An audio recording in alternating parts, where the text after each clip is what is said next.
खे सलाम सलाम सुन, मुझे सिंध खे सलाम सलाम सुन। बिस्मिल्लाहिर्रहमानिर्रहीम, अस्सलाम वालेकुम, सुबह बख़ैर, गुड मॉर्निंग। आऊं तव्हांजो पंहिंजो मेज़बान इरशाद जागीरणी तव्हांजी ख़िदमत में हाज़िर आहियां। उमेद आहे तव्हां बिल्कुलु ठीकु ठाकु हूंदो, ख़ैरियत सां हूंदो, मज़े में हूंदो। अल्लाह पाक तव्हांखे पंहिंजे हिफ़्ज़ो मान में रखे, ख़ुशबाश हुजो, ख़ैरियत सां हुजो, तव्हांजे लाइ दुआ कंदा आहियूं। ऐं जेकी दुआऊं दिलि सां कबियूं आहिनि उहे अॻनि ज़रूरु आहिनि। अनक़रीब तव्हांजे अङनि ते बि जमाला थींदा, तव्हां बि नोबना थींदो, तव्हां बि कुॾंदो, तव्हां बि टिलंदो, तव्हां बि टहक ॾींदो इनशाअल्लाह। जेकॾहिं हिन वक़्तु टहकनि में आहियो त रब करीम जो शुकुरु अदा कयो। इहा ई आहे अता, इहा ई आहे नेमत, इहो ई आहे शुकुरानो जो असीं पंहिंजे रब करीम जी महिरबानी मञूं था त पोइ असांखे अञा वधीक सहूलियतूं मुयसरु थींदियूं थी वञनि। छो त शुकुर में वॾी करामत रखियलु आहे। शुकुरु जेको कयो आहे, जिन बि कयो आहे, जंहिं बि हाल में आहियो तव्हां शुकुरु अदा कयो। सची ॻाल्हि इहा आहे त ज़िंदगीअ में तव्हांखे जेको सुकून मिलंदो न, उहो कंहिं ॿिए हंधि शायदि न मिले, किथे बि न मिले। जेको रब करीम सां जेको इज़हार आहे, रब करीम सां जेका मोहबत आहे। मोहबत यादि आयो त थोरी देरि पहिरियां हिकिड़े दोस्त पुछा बि कई हुई, चई त मोहबत आहे छा? मूं चयो मोहबत असुली आहे हक़ीक़ी मालिक सां इज़हार। ऐं जेको माण्हू हक़ीक़ी पंहिंजे रब सां, पंहिंजे मालिक सां, पंहिंजे पालनहार सां इज़हार करे थो न, त अलाह पाक बि उनखे एतिरो त नवाज़े थो, एतिरो त नवाज़े जंहिंजी का इंतिहा ई न आहे। सची ॻाल्हि इहा त जॾहिं रब करीम सां मोहबत थी वेंदी आहे न, त पोइ उन मोहबत जी जेका तड़प आहे न, उहा फजुर खां स्टार्ट थींदी आहे ऐं तहजुद ते वञी ख़तमु थींदी आहे। तहजुद खां पोइ वरी फजुर थी वेंदो आहे ऐं पोइ वरी मोहबत जो वरी नओं सिलसिलो जुड़ी पवंदो आहे। ऐं मोहबत रब करीम जी त वरी अहिड़ी आहे न, पंहिंजे बंदे सां अहिड़ी आहे, एतिरो शायदि ई कंहिंखे इंतज़ारु हुजे, कोई बि नथो करे सघे इंतज़ारु, जेतिरो इंतज़ारु अलाह पाक खे पंहिंजे बंदे जी तौबा जो हूंदो आहे। त तौबा कंदो, बख़्श करे छॾींदोमांसि। इहो अलाह पाक जी मोहबत जो इज़हार आहे। अलाह पाक एतिरी मोहबत असां सां करे थो। असीं बंदा आहियूं, गंदा आहियूं, ख़तादार आहियूं, इब्दार आहियूं, गुनहगार आहियूं, ख़ताऊं कंदा रहूं था, ख़ता ते ख़ता इंसानु करे थो ऐं अलाह पाक अता ते अता करे थो, असांखे ॾींदो थो वञे। इहा आहे मोहबत। बाक़ी जेकॾहिं हिन मुआशिरे जी, हिन समाज जी, हिन दुनिया जी, हिन काइनात जी, हिन संसार जी मोहबत जी ॻाल्हि कयूं, दोस्त पुछा कंदा आहिनि त मोहबत छा आहे, त पोइ उन्हनि खे आउं चवंदो आहियां त जेकॾहिं मोहबत तव्हांखे सही माना में सम्झणी आहे त पोइ ससुवीअ जी मोहबत सम्झी वठो। जेकॾहिं तव्हांखे मोहबत सही सम्झणी आहे त पोइ मूमल जी मोहबत सम्झी वठो। जेकॾहिं तव्हांखे मोहबत सही परखणी आहे त पोइ राणे खे परखे वठो, पोइ तव्हां पुनुअ खे परखे वठो। जेकॾहिं तव्हांखे मोहबत सही तरीक़े जी सम्झणी आहे त पोइ तव्हां सचल खे पढ़ी वठो, त पोइ तव्हां शाह लतीफ़ खे पढ़ी वठो।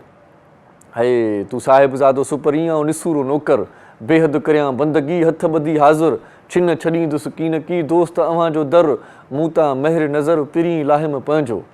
मोहबत इहा आहे। ऐं सचल साईं फरमाए थो त मूं में आहीं तूं, तो में आहियां मां, मूं में आहीं तूं, तो में आहियां मां, बिजली बादल सां आहे जीअं सुपरी। ऐं जेकॾहिं तव्हांखे पढ़णो आहे, मोहबत खे सम्झणो आहे त पोइ बाबा बुल्ले शाह खे पढ़ो, पोइ तव्हां फैज़ खे पढ़ो, पोइ तव्हां ग़ालिब खे पढ़ो, पोइ तव्हां उहे माण्हू पढ़ो, उहे तख़लीकार पढ़ो, उहे लेखक पढ़ो जिन मोहबत खे वेझड़ खां ॾिठो आहे। असुलु तव्हांखे पोइ ख़बर पवंदी त मोहबत छा आहे। मोहबत कॾहिं के माण्हू चवंदा आहिनि त मोहबत हीअं आहे, हूअं आहे, पर आउं चवंदो आहियां किथे मूं पढ़ियो हुयो ऐं उहो ज़िक्र हाणे ज़हन में अचे थो त मोहबत ईअं आहे जीअं तेज़ बरसाति हुजे ऐं को तव्हांखे छटरी उछलाए ॾे। इहा आहे मोहबत। मोहबत ॻाइण सां आहे, मोहबत को गीत आहे, मोहबत को संगीत आहे, मोहबत पल सुहानो आहे, मोहबत को हिकिड़ो बहानो आहे। मोहबत, प्यार, इश्क, इहे टे जेके शयूं आहिनि न, इन्हनि जो पाण में वॾो हिकिड़ो ॻंढापो आहे। ऐं जेकी बि इन में रहनि था त उहे ख़ुशबाश रहनि था। मोहबत ॾे, मोहबत वठो, मोहबत में मज़ो आहे। आहा चुकी चाढ़िजो थिए जंहिंमां नशो ख़ासो, विड़ूं छा लाइ, न रहंदे तूं न रहंदुसि मां, न रहंदो को विड़ूं छा लाइ। हीअ जेकी नफ़रतूं आहिनि, जेकी कदूरतूं आहिनि, इन सभिनी खे जेकॾहिं पाण वरी मोहबत में समाए वठूं, जेकॾहिं प्यार में समाए वठूं त छा न ॻाल्हि थी पवंदी। बाक़ी हीअ जेकी मैसेजिस वारी मोहबत आहे, इन खां थोरो पासीरा थी वञो। असुलु तव्हांखे मोहबत ॿुधायां त छा आहे। असुलु मोहबत इहा आहे जॾहिं तव्हांजी अमड़े तव्हांजे अचण जो इंतज़ारु कंदी आहे त राति थी वई आहे, देरि थी वई आहे, अञा मुंहिंजो पुटु कोन पहुतो। इहा आहे असुली मोहबत। असुली मोहबत इहा आहे जॾहिं तव्हां घरु पहुचो था, अमड़ जाॻे थी ऐं निंड मां उथी चए थी पुटु मानी ॾियां। इहा आहे असुली मोहबत। असुली मोहबत इहा आहे जेकॾहिं तव्हांजी भेण तव्हांजे कंहिं ॾुख ते रोई पवे थी। इहा आहे असुली मोहबत।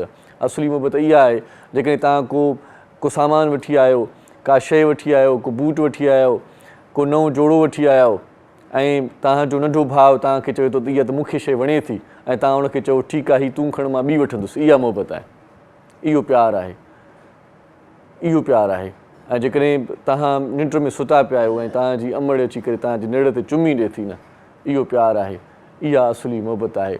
ऐं तव्हांजो वालिद तव्हांजी कामयाबीअ ते संगत में वेही, महफ़िल में वेही तव्हांजे बारे में ॿुधाए थो त मुंहिंजो पुटु हेतिरी कामयाबी माणे चुको आहे, हीअ सोभ माणी अथई, हिते पोज़ीशन खई अथई, हीअं ॻाल्हाईंदो आहे, हीअं हुनजा स्टाइल आहिनि, हिते हिते हुनखे पज़ीराई मिली आहे, इहा आहे असली मोहबत, इहा आहे असली जेको प्यारु आहे।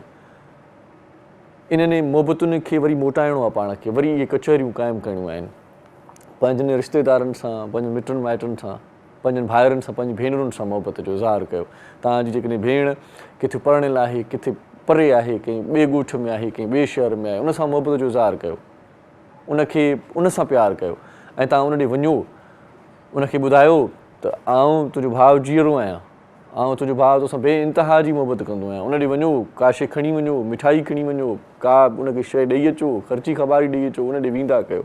उन ॾे वञण सां, उनजे घर पहुचण सां, उनजे घर में जेका इज़त थियंदी, उनजे घर में जेका उनजी रेस्पेक्ट थींदी, तव्हां उनजो सोचे बि नथा सघो, काथो बि तव्हां नथा लॻाए सघो त उन तव्हांजी नंढड़ी मोहबत सां उनखे उनजी फैमिली वारा केतिरी मोहबत ॾींदा, उहे सोचींदा, उहे सम्झंदा, उहे इन ॻाल्हि खे परखे वठंदा त वाक़ई हिन जा भाइर, हिन जी फैमिली हिन सां तमामु घणी मोहबत कंदी आहे ऐं पोइ हू बि उनखे लेखणु शुरू कंदा, हू बि उनखे चाढ़णु शुरू कंदा, हू बि उनखे भाइणु शुरू कंदा। जेकॾहिं असीं ईअं न कंदासीं, इहा मोहबत जो इज़हार न कंदासीं त पोइ उनखे तानो मिलंदो त तुंहिंजा भाइर कहिड़ा वरी तुंहिंजी पुछा कंदा आहिनि, केरु ईंदो अथई, केरु तोखे ॾिसणु ईंदो आहे, केरु तोखे वठणु ईंदो आहे, केरु तोखे फ़ोन कंदो आहे, तुंहिंजी त पंहिंजी घर में इज़त न आहे, तोखे त पंहिंजा घर वारा ई न लेखींदा आहिनि। त पोइ उनखे इहो तानो मिलंदो, इहो तुनको मिलंदो, इहो तुनको तीर वारो हूंदो आहे, इहो तुनको नीर वारो हूंदो आहे, अखियुनि मां ॻोढ़ा आणींदो आहे, जीअ खे जीअर ॾींदो आहे, रूह खे वढ ॾींदो आहे, तड़प ॾींदो आहे। सो पंहिंजनि रिश्तनि खे मज़बूत कयो, मोहबत में उन्हनि खे समोए वठो। मोहबत जे करे ई हीअ दुनिया क़ाइमु थी आहे। मोहबत जो जेकॾहिं सरचश्मो जेकॾहिं पाण जाचणु चाहियूं था त पोइ वरी मन में जाचूं, तन में जाचूं, जिते अलाह वसे थो।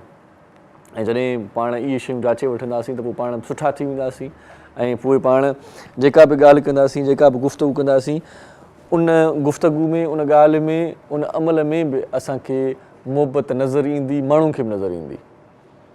पोइ इहो जेको इश्क़ आहे न, इहो जेको आफ़ाक़ी आहे, इहो जेको वजदानी इश्क़ आहे, इहो जेको मस्ती वारो इश्क़ आहे, उन इश्क़ में भले रंगिजी वञो, पर हिन दुनिया जे वहिंवार में किथे कंहिं रंगीनीअ में न वञिजो, महिरबानी कजो। हीअ जेका रंगीन दुनिया आहे न, हीअ जेका शोना मोना वारी दुनिया आहे, इहा आर्ज़ी आहे ऐं इहा वक़्ती आहे। इहे मोहबतूं वक़्ती आहिनि, कुझु पहरनि जूं आहिनि, पर महिरबानी करे इन्हनि मोहबतुनि जे चकर में जेके असुलु मोहबतुनि जा हक़दार माण्हू आहिनि, जेकी रिश्तेदार आहिनि तव्हांजा, जेकी तव्हांजा पेरेंट्स आहिनि, जेका तव्हांजी फैमिली आहे, जेके तव्हांजा मुहसन आहिनि, उन्हनि मुहसननि खे इन्हनि मोहबतुनि जे चकर में किथे परे न कजो, किथे धिके न छॾिजो, किथे इन्हनि खे रोले न छॾिजो। मोहबतूं इहे आहिनि महबूब जेकी मूं तव्हांखे ॿुधायूं, जेके असली आहिनि, चैनियन मोहबतूं आहिनि, उहे पंहिंजनि जूं आहिनि। सो इहे मोहबतूं सलामत हुजनि ऐं इहो प्यारु सलामत हुजे ऐं इन प्यार सां ई हिन संसार में बहार आहे ऐं हिन काइनात में बहार आहे। अचो त अॼु अहद कयूं पाण सभई त पाण जेकी दिलि में जेका दुई रखियूं वेठा आहियूं, जेको कंहिंजे लाइ बुग़्ज़ रखियूं वेठा आहियूं, कंहिंजे लाइ साड़ रखियूं वेठा आहियूं, जेको कीनो रखियूं वेठा आहियूं, इन कीने खे ॿाहिरि कढूं। उनखे ॿाहिरि कढंदासीं त पोइ पंहिंजी दिलि साफ़ु थींदी। धोई साफ़ु कयूं अॼु वर्क वजूद जो, जीअं सूफ़ी चवंदा आहिनि न, अॼु धोई साफ़ु कयूं, छो त हीअ जेका हयाती आहे उहा मुख़्तसिर आहे। चुगे वठूं की प्यार जा दाणा, वक़्त जो वणु पियो वढिजे, पाण सोच कयूं, पाण आहियूं सियाणा। सो हीअ जेका घड़ी आहे न, उहा जेका हिन वक़्तु मिले थी, हीअ जेको पहर हाणे जो आहे, इहो पहर सुभाणे मथां न हुजे। इन पहर खे भरपूर तरीक़े सां पाण खे इंजॉय करिणो आहे, पाण खे हिन पहर मां लुत्फ़ु वठिणो आहे। इहो पहर ऐं इहो सहर ऐं हीउ जेको आहे माहौल, इहो शायदि पाण खे वरी न मिले।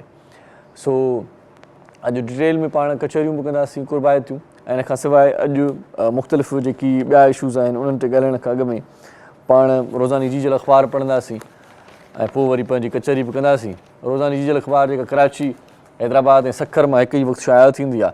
हिन अख़बार जो chief editor doctor Abdul Karim Rajpur साहिबु आहे। हिन अख़बार जा सिफ़ा 8 हूंदा आहिनि। क़ीमत हिन अख़बार जी सिर्फ़ु 30 रुपया हूंदी आहे। अख़बार छा लिखे थी, कल्ह ताईं पंहिंजे मुल्क में छा वियो वापिरियो, कल्ह ताईं छा ॾिठो तव्हां, छा ॿुधो, उनखे प्रॉपर तरीक़े सां ऐं सही अथेंटिक जेके ख़बरूं आहिनि उहे रोज़ानी डीजल अख़बार रिपोर्ट कंदी आहे। अॼु अख़बार लिखे थी त इक़्तिसादी राब्ता कमेटी पारां कुदरती गैस जी सेल प्राइज़ ऐं बेनज़ीर इनकम सपोर्ट प्रोग्राम लाइ 40 अरब जी ग्रांट मंज़ूर। ऐं मुश्किल जी हिन घड़ीअ में पूरी पाकिस्तानी हुकूमत तुर्क भाइरनि सां गॾु बीठल आहे, मदद में का कसर न छॾींदासीं, वज़ीर आज़म जो इहो चवणु आहे। ऐं ओघरा पारां LNG गैस जे अघनि में घटिताई जो ऐलान ऐं हुकूमत पारां अवाम खां फ्यूल चार्जिस जी मद में 55 अरब रुपया वसूल करण जूं तयारियूं शुरू। ऐं हुकूमत मिनी बजट जे लाइ ऑर्डिनेंस आणण जो फ़ैसिलो करे छॾियो। ऐं हैदराबाद में ख़ानगी स्कूल में हादसो या बद इंसामी, शागिर्दियाणी ॿिए माड़ तां किरण सबबि फ़ौत। कासमाबाद जे सहरिश नगर में सिटी स्कूल में 5वीं क्लास में पढ़ंदड़ 11 सालनि जी मोमना धीअ ज़ुल्फ़कार नाले जो ज़ख़्मी थी ऐं हुन खां फ़ौत थी वई। ऐं रूसी सदर प्यूटन सां सस्तो तेल ख़रीद करण जो बंदोबस्तु कयो हुयो। इमरान ख़ान वतन पहुची वियो हुयुसि त आर्मी चीफ यूक्रेन ते रूस जे हमले जी मज़म्मत करण जो चयो हुयो, बाद में हुन ई मज़म्मत कई। इमरान ख़ान कासिम सूरी ऐं सदर ख़िलाफ़ु आर्टिकल 6 जे तहत कार्रवाई कई वञे। शर्जील इनाम मेमुण ऐं मरियम औरंगज़ेब साहिबा चवे थी हिकु ॾींहुं गार अॻे ॾींहुं माफ़ी, इहा इमरान जी सियासत आहे। ऐं राणा सनावला चवे थो त अॾावत हेठि दियामीर भाषा टेम क़ौमी तरक़ी जा अहम मनसूबा आहिनि। पंजाब में चूंडुनि जी तारीख़ जो ऐलान न करण तोहीनी अदालत जी दरख़्वास्त दाख़िल। ऐं इन खां सवाइ पाण मईशत ते ॻाल्हायूं, जेकॾहिं इकॉनमी एग्रीकल्चर ज़राअत ऐं ट्रेड वापार ते ॻाल्हायूं त पोइ आबादकारनि खे कद्दूअ जी पोख 30 मार्च ताईं शुरू करण जी सलाह। हीअ मौसम कद्दूअ जी पोख जे हवाले सां इंतिहाई बहितरीनु आहे। ज़रई माहिर पैदावार लाइ आबादगार 2.5 किलो फ़ी एकड़ ते मंज़ूर कयल ॿिज जी इस्तेमालु कनि ऐं आबादगार पोखीअ खां अॻु 10 खां 15 टन छेणीअ जो भाण फ़ी एकड़ जे हिसाब सां विझनि। ऐं इन खां सवाइ स्टेट बैंक जी बि हिकिड़ी ख़बर आहे त परॾेही मुल्कनि मां जनवरी में 1.9 माना 1.9 अरब डॉलरनि जो नाणो पाकिस्तान आयो। स्टेट बैंक अॼु करंसी जेका अमरीकी डॉलर आहे 269.19 ते ख़रीद कई वई आहे ऐं 269.69 ते विकिरो थी आहे, थींदी बल्कि। ऐं इन खां सवाइ इलाइक़े जूं ख़बरूं बि खोड़ सारियूं अॼोकी अख़बार जी ज़ीनत बणियल आहिनि। पर इन खां पहिरियां पाण थोरो शोबिस ते जेकॾहिं नज़र विझूं त उन में लिखियलु आहे त हिरा ख़ान मॉडल ऐं अदाकार अरसलान ख़ान सां जीवन जी ॾोर ॿधे छॾी।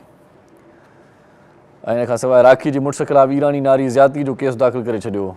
मैसूर में शागिर्दाणी मुतसिर रेप जो केस दाख़िल करण लाइ पुलिस स्टेशन पहुची वियो। आदिल ख़ान शादी लालच में 5 महीना ॾाढाई कई, शागिर्दाणी इहो चवणु आहे। इहो बि वॾो मसइलो हले थो पियो। ऐं शैला रज़ा ज़िया मोहिउद्दीन जे लालणे ते ॾुख जो इज़हार करे छॾियो। ज़िया मोहिउद्दीन हिकु दाना, दिलकश ऐं दिलफ़रेब शख़्सियत जो मालिक हो। शैला रज़ा ऐं सोनाकशी सना पारां सलमान ख़ान खे अंकल सॾण जो इंकशाफ़। माज़ीअ में सोनाकशी सना मूंखे चाचो करे पुकारींदी हुई। सलमान ख़ान खेसि चाचा सॾण जो सबबु उमिरि जे फ़र्क़ु सबबु उहा मूंखां काफ़ी नंढी आहे ऐं इहा हक़ीक़त बि आहे। ऐं उनखां पोइ उन हीरोइन बि मुख़्तलिफ़ फिल्मुनि में नज़र आई तव्हांखे। इन खां सवाइ आइमा बेग इंस्टाग्राम ते अची वई मदान जो सुञाण खां इनकार। अकाउंट हैक थियण बैदि आइमा बेग रिकवर करे स्टोरी रखी त खेसि लिफ्ट न मिली, माण्हुनि जो दही कॿी आहे। इन खां सवाइ खोड़ सारियूं ॿियूं बि ख़बरूं आहिनि अॼोकी अख़बार जी ज़ीनत।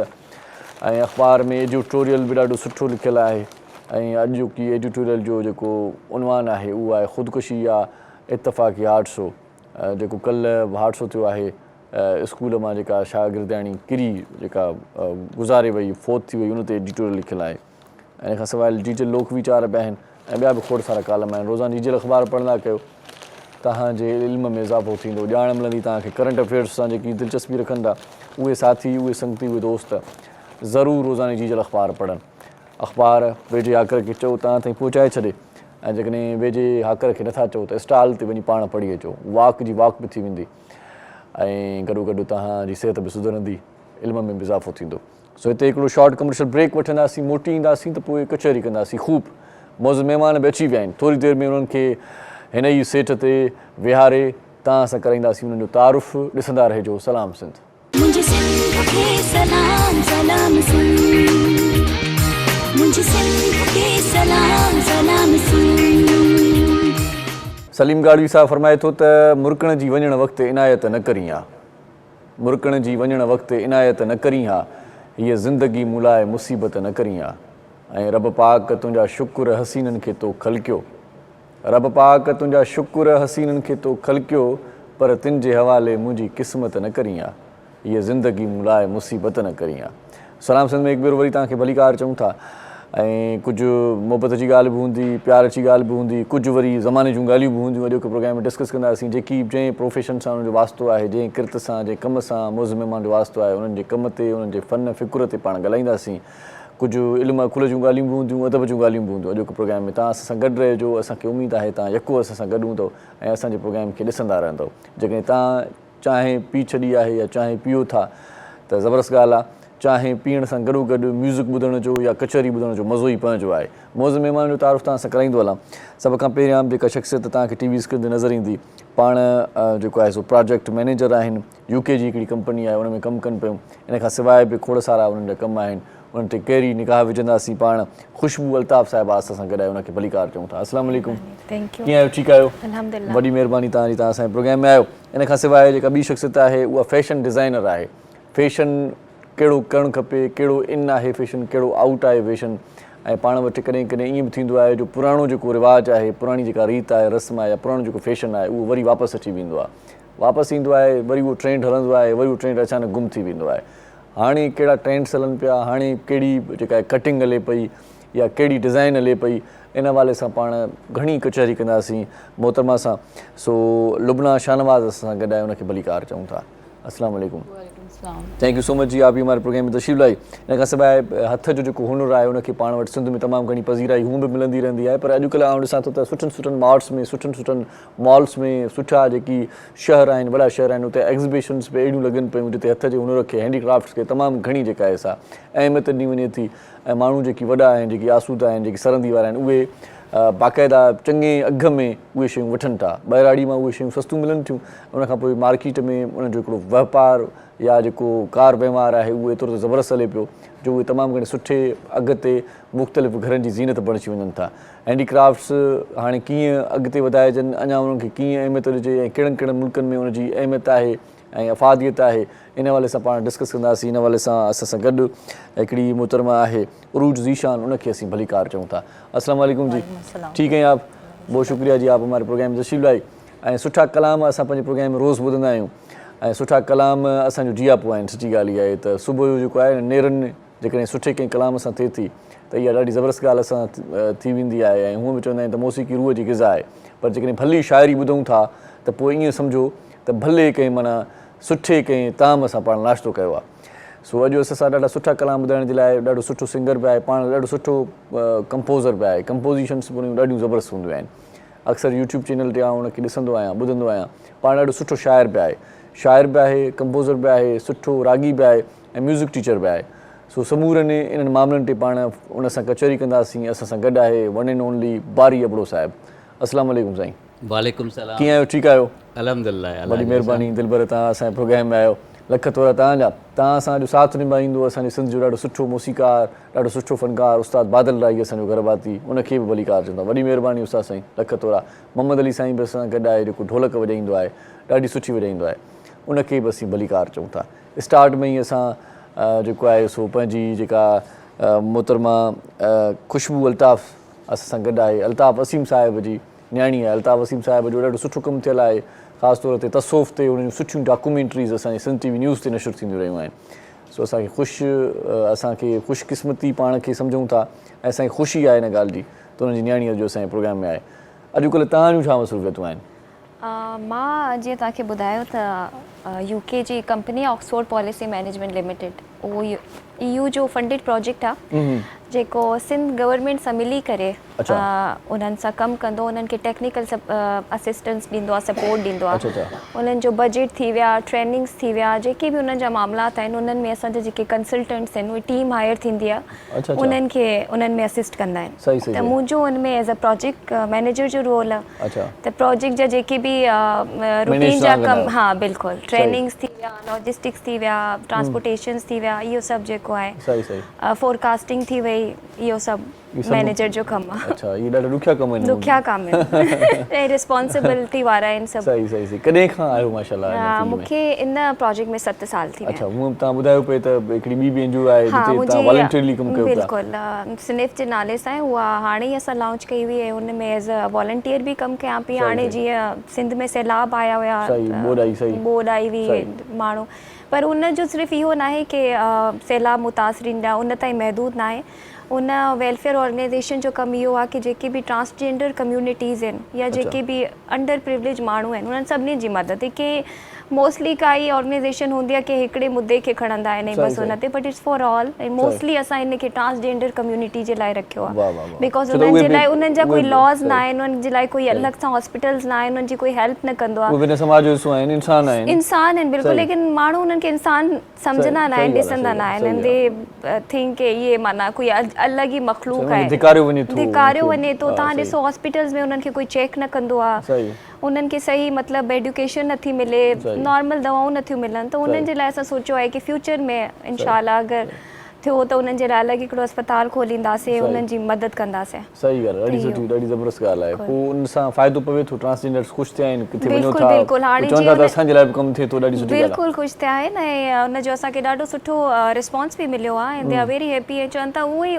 उन्हनि जे लाइ माण्हुनि घटि ऑर्गेनाइजेशन तव्हां ॾिसो न, सही सही छो जो उन्हनि जे लाइ मुंहिंजो ख़्यालु आहे माण्हू उन्हनि खे अछूट सम्झंदा आहिनि, दे गो टू द हॉस्पिटल, माण्हू उन्हनि खे चवंदा आहिनि even he they are beggars ऐं मतिलबु, पर मुंहिंजो ख़्यालु आहे माण्हू माशरे में थोरी थकी तफ़रीह करे वरी उन्हनि खे माना ईअं सम्झंदा आहिनि, हिकारत ई निकाह हा, ऐं मोस्टली ॾिसो तव्हां उन्हनि खे इलाही त वीचारा कोई उन्हनि जा हक़ूक़ न आहिनि, they don't have their rights, सही। उन्हनि जे लाइ कि उन्हनि खे उन्हनि जा पंहिंजा हक़ मिलनि। ॾुखीअ जी सूरत हाल इहा आहे त हिकु त हू पंहिंजे घर खां बि निकितल हूंदा आहिनि, माना किथे बि जेकॾहिं अहिड़ो ॿारु पैदा थींदो आहे त हुनखे पंहिंजा जेके पेरेंट्स आहिनि उहे उछले छॾींदा आहिनि, या ॿाहिरि कढी छॾींदा आहिनि, या कंहिंखे ॾेई छॾींदा आहिनि। हिकु त पंहिंजे कुटुंब खां उहो अॻु में ई परे, माना इहो सूर हुनखे अलॻि, वरी समाज बि उनखे सुठी निगाह सां न ॾिसे, बिल्कुलु, उन खां पोइ फाइनेंशियल मॉनिटरी उनखे कहिड़े हुन मां उहे किथां कमाइनि, उन जो त उहो असां सोचियो आहे कि फ्यूचर में उन्हनि खे कोई अहिड़ो वोकेशनल सेंटर खोले ॾियूं जिते उहे स्किल्स सिखनि ऐं पंहिंजो कमु करे सघनि, न कि उहे मतिलबु रोडनि ते, इन जे लाइ त कोई इंसान पैदा न थियो आहे। सही सही। त अहिड़ो कोई उन्हनि खे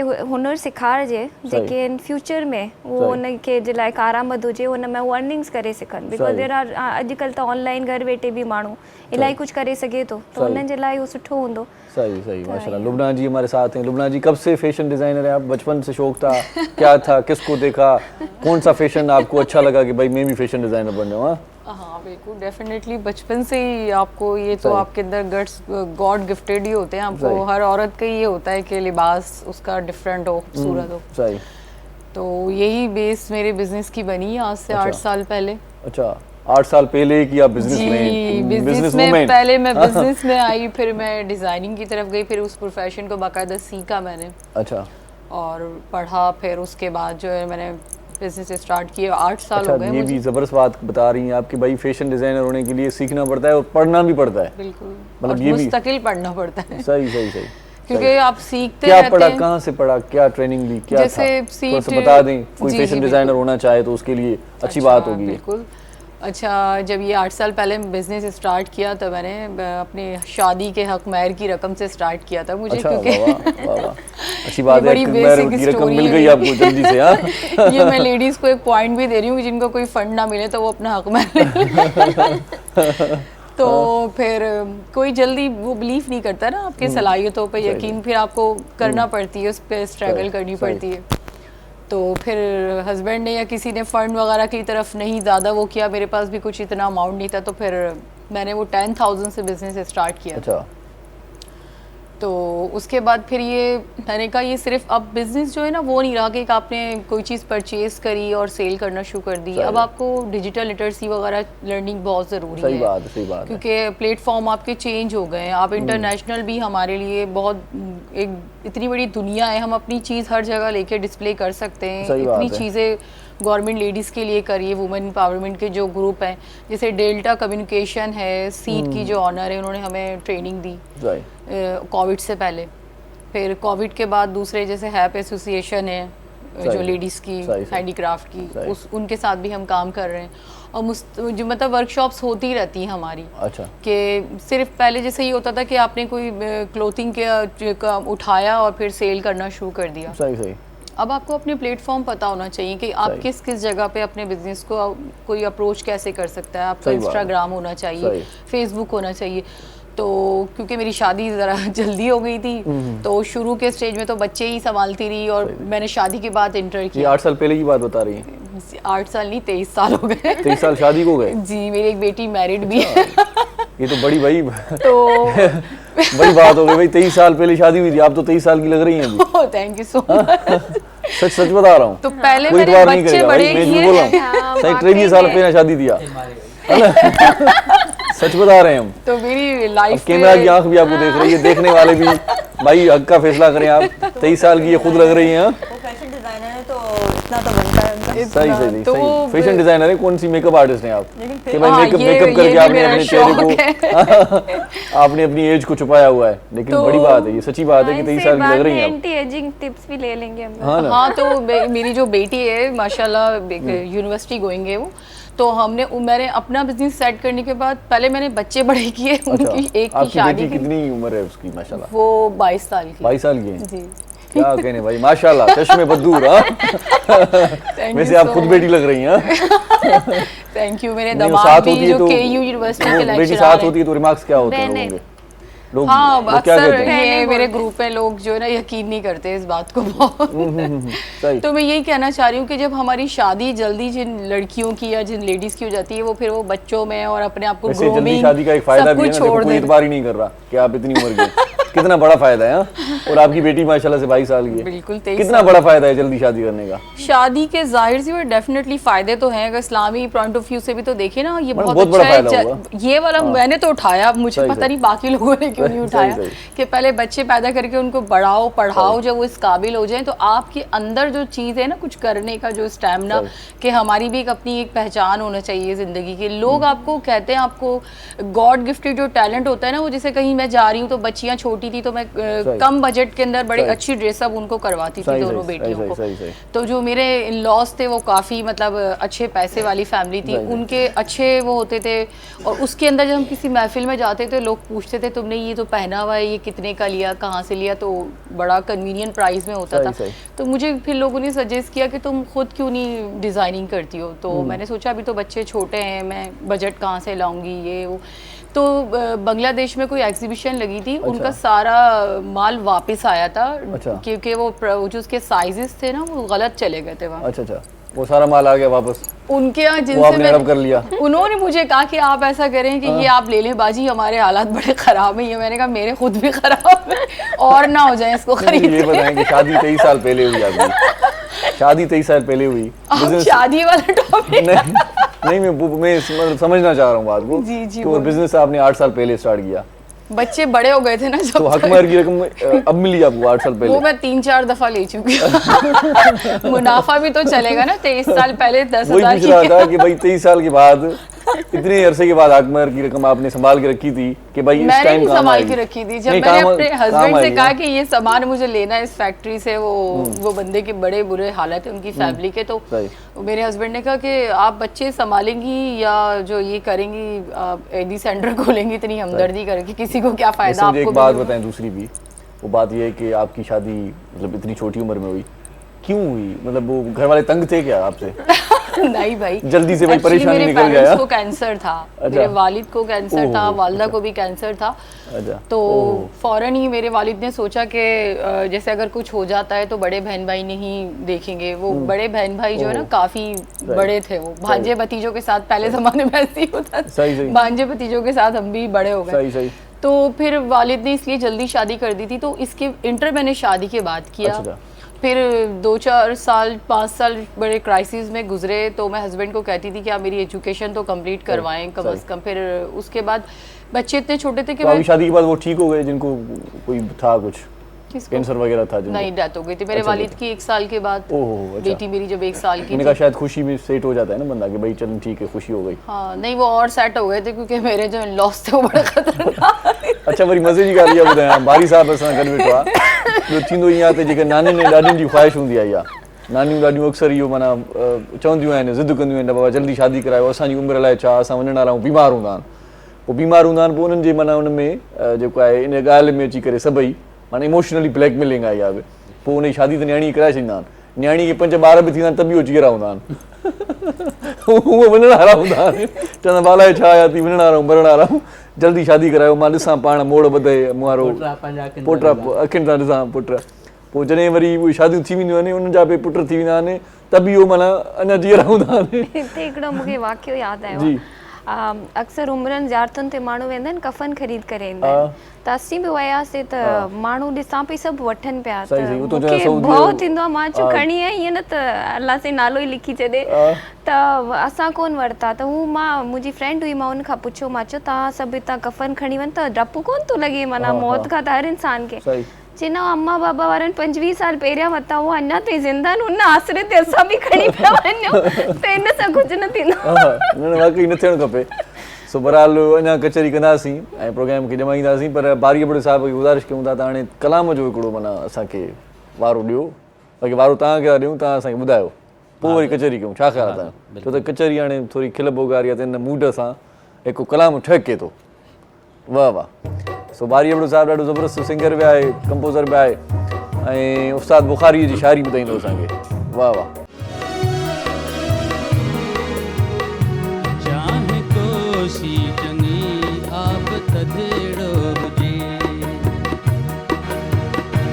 चाहे कोसी चंगी आप थधेड़ो हुजे चाहे कोसी चंगी आप थधेड़ो हुजे नरम गुप्तो हुजे नरम गुप्तो हुजे नरम गुप्तो हुजे गरम जज़्बो हुजे चाहे कोसी चंगी आप थधेड़ो हुजे चाहे कोसी चंगी आप थधेड़ो हुजे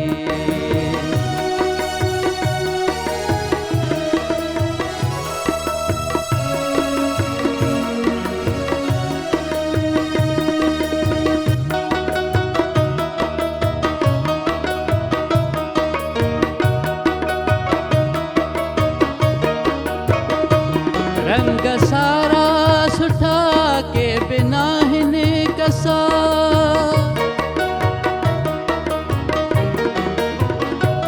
रंग सारा सुठा के बिना हिने कसा निण नासी उन्ना भी गुलाबी वगा ओ निण नासी उन्ना भी गुलाबी वगा गैर कारो फिको यार गाढ़ो हुजे गैर कारो फिको यार गाढ़ो हुजे नरम गुप्तो हुजे गरम जज़्बो हुजे चाहे कोसी चंगी आप थधेड़ो हुजे चाहे कोसी चंगी आप थधेड़ो हुजे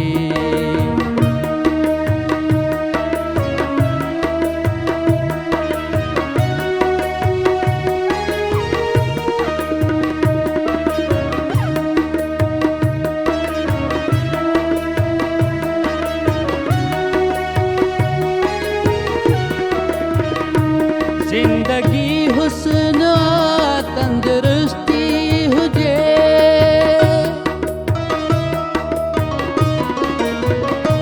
जिंदगी हुस्न तंदुरुस्ती हुजे तंदुरुस्ती पे आजी सहजी हुजे तंदुरुस्ती पे आजी सहजी हुजे घर में महबूब उस्ताद भेड़ो हुजे घर में महबूब उस्ताद भेड़ो हुजे नरम गुप्तो हुजे गरम जज़्बो हुजे चाहे कोसी चंगी आप थधेड़ो हुजे चाहे कोसी चंगी आप थधेड़ो हुजे आप थधेड़ो हुजे आप थधेड़ो हुजे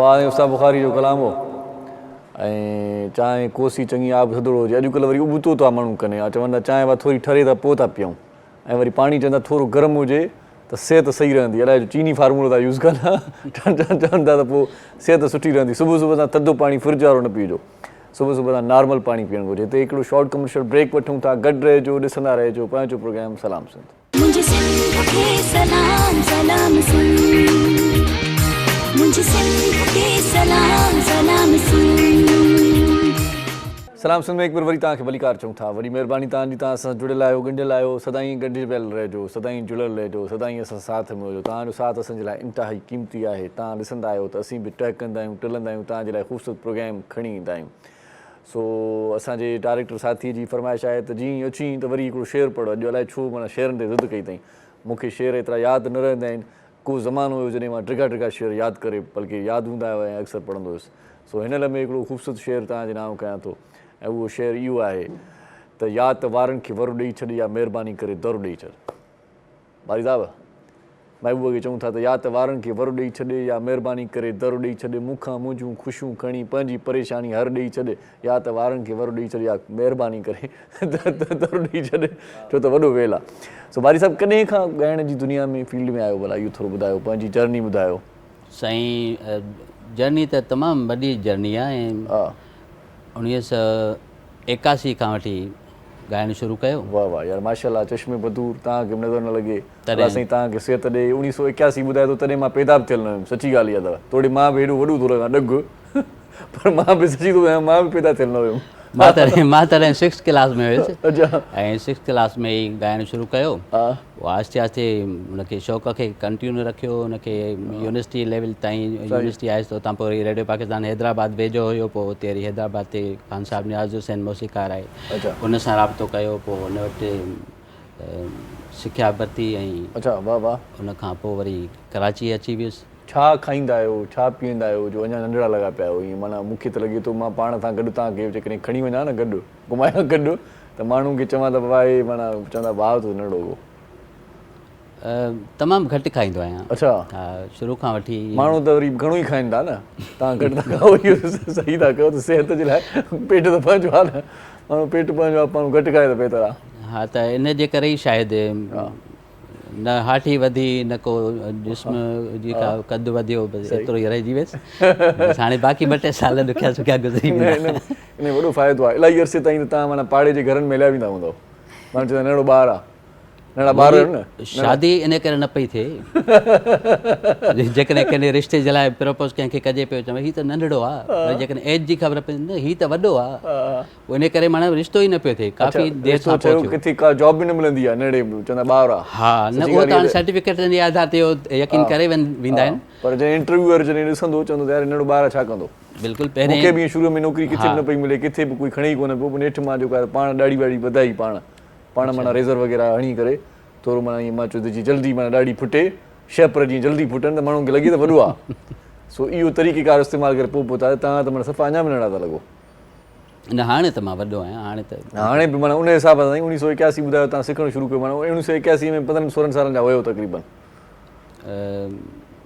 81 में 16-17 जो 11 सालनि जो चई सघो था वधि में 11 साल 70 में मुंहिंजी पैदाइश आहे 70 में ॼाओ आहियां त हुन हिसाब सां मुंहिंजी 81 11 सालनि जो सही माना 70 वारी जेको 65 वारी जंग खां पोइ 70 में तव्हां ॼाओ हा 65 वारी जंग मूंखां ठका अबुधाम धमाकनि जा बाक़ी मूं ॾिसी कोन सघी सही पोइ शाइरी बि तव्हां कई आहे ॾाढी सुठनि फनकारनि तव्हांजी शाइरी कई आहे अवाइली वक़्त में तव्हां ॾाढा सुठा कलाम लिखिया हाणे बि लिखो था शाज़िया खुशकुब गाई आहे असलम तुनी आशिक़ ने ज़मानी वाह शाज़िया ख़ुशि गाइबा कहिड़ो कलाम ॻायो साईं तव्हांजो यादि आहे या विसरी वियो गाया हुई हिकिड़ो त ॿुधां थो सिंधूअ जे छोलनि मंझि अच्छा इहो तव्हांजो आहे ॿुधां सिंधूअ जे छोलनि मंझि हा ऐं ॿियो आऊं जे सांवल तोखां नहीं छिना शल सुख सां की न सुम्हां वाह वाह वाह वाह वाह वाह वाह साईं वाह ॾाढो सुहिणो ऐं असलम तुनी साहिबु तव्हां ॾाढा सुठा कलाम क़ौमी गीत ॻाया अथई हा क़ौमी गीत तॾहिं त उन्हनि खे क़ौमी गीतनि खे पज़ीराई बि तमामु घणी उन वक़्तु त उरूज हुयो क़ौमी गीतनि जो ऐं इनक़लाबी गीत त बाक़ाइदे ॿुधायो हाणे माशाल्लाह तव्हांजी शादी ॿुधी हाणे घणा ॿार आहिनि तव्हांखे हिकिड़ो आहे नंढड़ो आहे हिकिड़ो आहे सही 9th क्लास में आहे माशाल्लाह शादी कहिड़े साल में कयो शादी 2005 में 2005 में माना इन खे माना घणो वक़्तु न थियो आहे माना हा 17 साल थी विया सही इन तव्हां कचहरी कंदासीं मुख़्तलिफ़ मौज़ू छेड़ींदासीं असां सां गॾु ॿी महिमान शख़्सियत बि आहे ऐं उनजो नाम आहे उरूज ज़ीशान साहिबा हैंडीक्राफ्ट्स के हवाले से थोड़ा सा बताएं क्या क्या बनाती हैं क्या क्या बेचती हैं लेती हैं बना बनाया हुआ फिर बेचती हैं, या खुद भी कोई आइडिया होता है खुद भी कुछ नहीं, करती मैं हैं? सब चीज़ें खुद बनाती हूँ। अच्छा। इंटीरियर डिज़ाइनिंग के अंदर जैसे पैनल्स होते हैं डिफरेंट, मतलब डोरी वर्क हो गया, ये हमारे पीकॉक्स हो गए इनके फेदर्स वगैरह से, और मेटल एम्बोजिंग आर्ट है मेरा, उससे मैं मतलब मेरे वेडिंग सेट्स हैं बहुत सारे, सब टोटली हैंडमेड है। और ज्वेलरी डिज़ाइन करती हूँ मैं, वो भी मेरी अपनी है, मतलब मेरी डिज़ाइनिंग अपनी है। कुंदन ज्वेलरी है, उसके अंदर फॉयल ज्वेलरी है, अभी मैंने रिसेंटली मेटल फॉयल की ज्वेलरी बनाई है। तो ये सब चीज़ें मेरी हैंडमेड है, मतलब सही। सब मैंने कुछ खरीदा नहीं है कभी, खरीदा हुआ नहीं, बेचा, मतलब खुद बनाया है सब गोल्ड इतना महंगा हो गया है कि भाई यही ज्वेलरी काम की है जी। आजकल के ज़माने में, यही ज्वेलरी काम की है। वैसे मैंने तो सुना था कि आजकल ऐसे भी कोई मतलब ऐसी भी हैं ख़वातीन की ज्वेलरी किराए पर भी दे देती हैं। जी जी, इस तरह का काम भी हो रहा है शायद? जी हो रहा है। सुनाई बातें आप इसको? नहीं, ये मुझे नहीं मालूम, लेकिन हो रहा है। तो सूट्स भी इस तरह चल रहे हैं कि ब्राइडल वेडिंग के सूट्स लिए भी किराए पर ब्राइडल सूट्स दस्तियाब है। वगैरह भी हैं क्योंकि कि वो ब्राइडल किराए सूट पर। इतने महंगे हो गए जी जी, कि भाई हर एक कोई दिन के अफोर्ड लिए नहीं कर कौन ले, सकता। वो एक दिन के लिए किराए पर लेके पहन के फिर वापस दे दिया जी, बंदा। सुना तो है। हाँ, तो ये बहुत अच्छी बात है। वैसे आजकल की महंगाई के हवाले से अच्छा मैनेज कर रही हैं आप। एग्जीबिशंस वगैरह लगती हैं, कहाँ लगती हैं, कहाँ पर होती हैं? एग्जीबिशन डिफरेंट उस पर प्लेटफॉर्म पे लगती हैं, मतलब बाहर भी लगती हैं, यहाँ पर भी। मैंने अभी तक कोई एग्जीबिशन की नहीं है, अब मेरा इरादा एग्जीबिशन, मैंने अभी तक सिर्फ ऑर्डर वर्क पे काम किया है कि मुझे ऑर्डर्स वगैरह मिलते हैं। जैसे किसी की शादी है तो वेडिंग सेट का ऑर्डर मिल गया, उसमें फोटो फ्रेम्स वगैरह हैं, ज्वेलरी बॉक्सेस हैं, ये हमारे बैंगल बॉक्स होते हैं, बैंगल्स बॉक्स हो गए, वो हो गए, फोटो फ्रेम्स हैं, टिश्यू बॉक्सेस हैं, इनका अब हर किसी कस्टमर की अपनी डिमांड होती है, तो वो सब चीज़ें मैं ऑर्डर वर्क पर बनाती हूँ। अच्छा, माशाल्लाह। टिश्यू बॉक्स भी बना लेती हैं? हाँ, टिश्यू बॉक्स हैं, सब वुड की बेस पे बने हुए होते हैं, मेटल, मतलब आपको बिल्कुल ऐसा लगेगा जैसे मुगलिया दौर है ना हमारा, उस तरह का वर्क है मेरा। सही, वाह वाह, जबरदस्त। तो मतलब कोई पुराना कप हो तो उसको भी आप नया कर देते हैं? नहीं, वो नहीं है पुराना कप, मतलब सब न्यू चीज़ें हैं, मतलब। अच्छा जी, इस तरह से होता है ना कि भाई कोई पुरानी चीज़ हो उसको फिर नए तरीके से कोई डिज़ाइन वगैरह बना के। नहीं, जैसे टेबल्स वगैरह भी मैंने बनाए हैं उसमें, जैसे हमारे बाइक का टायर हो गया, गाड़ी का टायर हो गया, तो इससे मतलब टायर से टेबल बनाकर, और नीचे जो ये हमारे हैंगर्स वगैरह होते हैं वुड के, जिस पे हम कपड़े हैंग करते हैं, तो उसका स्टैंड बना के पूरा एक टेबल भी बनाया है मैंने। टायर से टेबल बन जाती है? जी, टायर से टेबल बनाया मैंने। अच्छा, बीच में क्या देती हैं फिर टायर? बीच में कुछ भी नहीं, टायर है, उसके ऊपर मतलब डोरी वर्क करके और मिरर रखकर, और नीचे जो हमारे हैंगर्स हैं उसका स्टैंड करके, तो वो पूरा टेबल एक तैयार हो जाए। वाह भाई वाह। अब टायर जिंजा बुझन टायर जो भी बच जाए आपकी तरफ लेके आए ना? जी, मैंने अपने भाइयों से लिए जो वेस्ट हो जाते हैं उनके, तो मैं उनसे कहती हूँ मुझे दे दें। साईं माना भाई साहब माण्हू टायर कढनि था, ये टायर जोड़े थी। ये ॾाढी ज़बरदस्त ॻाल्हि आहे। अच्छा, मूंखे ख़ुशबू इहो ॿुधायो त माशाल्लाह तव्हां इहो ॿुधायो पिए, हिकिड़ो यादगार वाक़ियो ॿुधायो पिए, जॉब भला जॾहिं खां कई अथव उन ॾींहं खां पोइ वरी हाणे ज़िंदगी तव्हांखे कीअं थी महसूसु? छो त अक्सर घर में वेही या घर में जॾहिं माण्हू हूंदो आहे, या अॼुकल्ह छोकिरियूं बि उन्हनि खे बि अॼुकल्ह इहो हूंदो आहे त को न को कमु कयूं, या को न को तानो ॾींदो आहे त बाबा कर पढ़ियल लिखियल आहीं। हाणे कीअं आहे तव्हांजी लाइफ? मां काफ़ी अर्सो फ्रीलांसिंग कई आहे, मूंखे रिसर्च ऐं कंटेंट राइटिंग मां कंदी हुअसि। त बिफोर मतलब जॾहिं मां ग्रेजुएशन कयां पई त हुन जे दौरान मां रिसर्च एंड राइटिंग जो कमु कयो, फ्रीलांसिंग कंदी हुअसि घर में। अच्छा, तो हुन खां पोइ वरी मां अमेज़ॉन वग़ैरह खे एक्सप्लोर कयो, उन जा कोर्सिस कया। अच्छा, ये ॾाढो ज़बरदस्त कोर्स आहे, चवंदा हिते माण्हू अलाए घणो जजो नालो कमाइनि अर्निंग्स था। आहे नी अॼुकल्ह त उनजो काफ़ी हले पियो, त मां उन जा VBC पूरी मार्केट आहे चवनि था। बिल्कुलु मार्केट आहे, ऐं आई थिंक जेके बि घर में वेठा आहिनि या जेके जॉब कनि था, अॼुकल्ह तव्हां ख़बर आहे जॉब मां बि गुज़ारो न आहे। ऑब्वियसली हिन पाकिस्तान जी मार्केट में एतिरी सैलरी ऐं रिम्यूनरेशन पैकेजिस सुठा न आहिनि, त साइड में पार्ट टाइम जॉब जे लाइ आई थिंक जो बेस्ट आहे कि तव्हां घर में वेही करे फ्रीलांसिंग कयो, कंटेंट राइटिंग कयो, डिजिटल मतलब जेको कंटेंट आहे उहो क्रिएट कयो, त उन मां बि तव्हांखे सोशल मीडिया मां इलाही सुठी अर्निंग थी मिले। सिखियो या उते कमु बि कयो अथव? मां कोर्सिस कया, थोरो घणो कमु कयो आहे, बट हा त मुंहिंजो घणो जेको इंट्रस्ट हो कंटेंट राइटिंग ऐं रिसर्च में हुयो, त अॼु बि मूंखे किताबनि पढ़ण जो ॾाढो शौक़ु आहे। अच्छा, इहो ॿुधो आहे त अमेज़ॉन ते वरी इहो बि आहे त तव्हांखे पे करणी आहे, पोइ तव्हांजी सेल थिए न थिए को महीने में? अच्छा, उनमें डिफरेंट नीशेस आहिनि, उनमें हिकिड़ो इहो आहे कि तव्हां इन्वेस्टर साॻियो किराए वारो दुकान थियो बाबा, दधो हले न हले पोइ बि किरायो ॾियणो आहे। हा, पर उनमें इहो आहे कि तव्हां पहिरें लेवल ते, मुंहिंजो ख़्याल आहे उनजा स्टेजिस आहिनि। फर्स्ट लेवल ते तव्हां जेको आहे इन्वेस्ट न कयो, पहिरियां तव्हां लर्न कयो स्किल्स, तव्हां सॼो सम्झो कि उनजी छा आहे, मतिलबु साइंस छा आहे उनजी, तव्हांखे कीअं सेल करिणो आहे, कीअं उनखे जेको आहे पंहिंजो शॉप क्रिएट करिणो आहे ऑनलाइन। पहिरियां तव्हां पंहिंजे स्किल्स खे ताकि तव्हांखे कोई बेवकूफ़ बि न बनाए सघे। सेकेंड स्टेज ते तव्हांखे अगरि मतिलबु रेवेन्यू आहे, तव्हां चयो था की मां सर्विसिस नथो ॾेई सघां, मूं वटि एतिरो टाइम न आहे, बिकॉज वर्चुअल असिस्टेंट या अमेज़ॉन जो जेको बि कमु करे थो उन जे लाइ टाइम इलाही ज़रूरी आहे। छो जो असां सभु ॿाहिरां जो कमु कंदा आहियूं जेके हूंदा आहिनि, अंग्रेज़नि जो तव्हांखे ख़बर आहे की टाइमिंग डिफरेंस ॾाढो आहे। अगर यूके या यूएसए जो क्लाइंट आहे तव्हां वटि, त उन जा तव्हांखे ख़बर आहे कि टाइमिंग्स पाकिस्तान सां इलाही डिफर आहिनि, उनजे करे तव्हांखे सॼी राति जागणो आहे। त जेको जॉब करे थो अर्ली मॉर्निंग वेंदो, सॼी राति अगरि हुन ते कयो त न जॉब जो रहियो न हुनजो रहियो, त बेसिकली अंग्रेज़नि जो कारोबार लाइ राति जो जागणो पवंदो, सॼी राति जागणो, त महिनत हर कम में आहे। त उनजे करे अगरि तव्हां वटि पैसा आहिनि त नंढी इन्वेस्टमेंट मां तव्हां कोई जीअं दराज़ वग़ैरह आहे, फ़ाइदो बि आहे। जीअं हिकिड़े ऑनलाइन ते जेकी बि शयूं हलनि थियूं उन्हनि में 2 नंबर तमामु घणो। असांजे दोस्त हिकिड़े घड़ी घुराई 25,000 जी उनखे प्राइस हुई, ऐं जॾहिं उनखे उहा मिली त उहा सिर्फ़ु 2,500 जी हुई। जॾहिं चेक कराई उन्हनि 25,000 पे करे छॾिया। ऐं हिते गॾु में हिन कंपनी में इहा बेईमानी न आहे, शयूं बि उन्हनि खे ओरिजिनल न, त तव्हांखे उहो डिफेक्टेड शइ बि चवनि था तव्हां रखो, असां तव्हांखे नई। अच्छा, हाणे इहे जेके शयूं थियूं आहिनि त उन खां पोइ हाणे मुख़्तलिफ़ जेकी बि ऑनलाइन कारोबार कनि था त उन्हनि जो वरी स्लोगन चेंज बि थियो आहे। उहे चवनि था पहिरियां पार्सल खोलियो, तसली कयो, पोइ पैसा ॾियो। उन्हनि अखि पटी आहे न, हाणे चवंदा हाणे माना हीउ धंधो हिकिड़ो शुरू थी वियो आहे, असां ते बि हरूभरू माना आङुर खजंदी।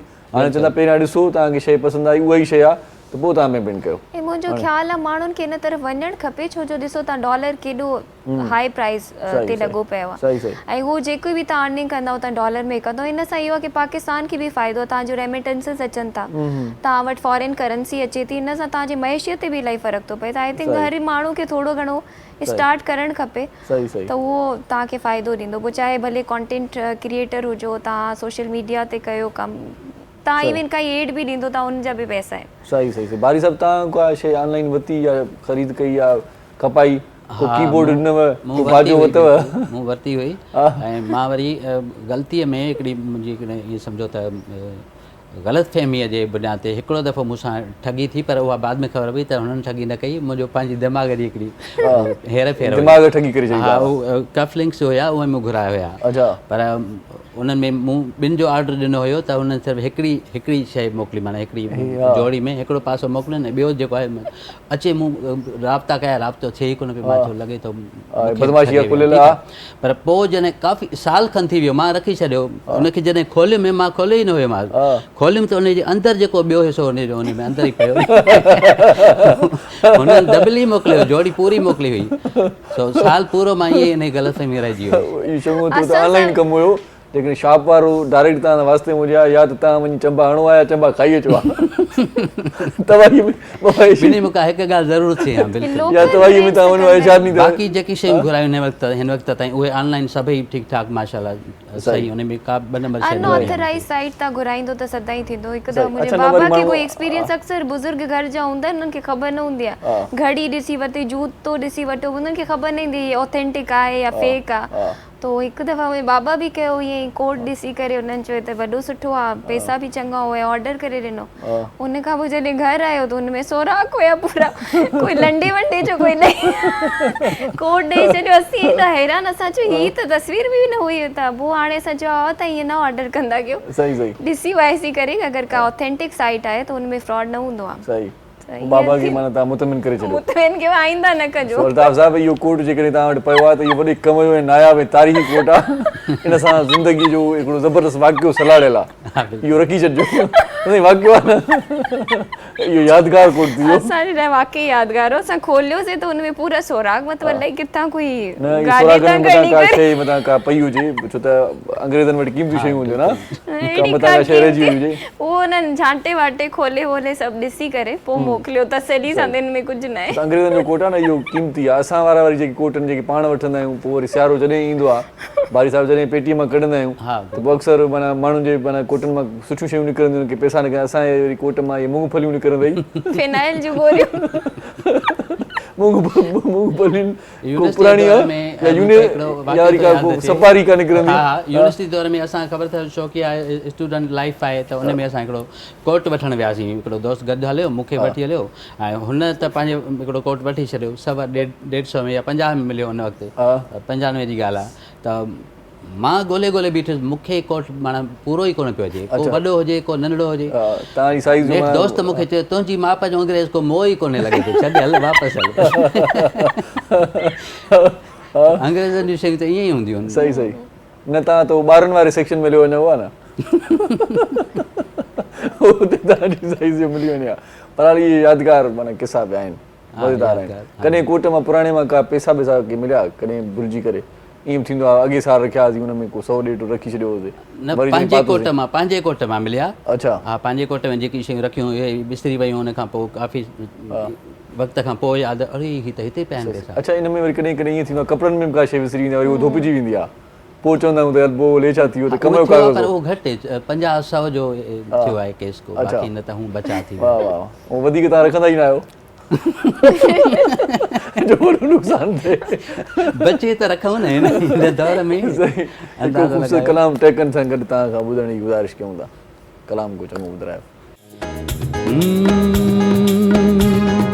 तोसां हर रोज़ मिलण जो मज़ो पंहिंजो आहे, तोसां हर रोज़ मिलण जो है मज़ो पंहिंजो आहे, तुंहिंजे पाड़े में रहण जो, तुंहिंजे पाड़े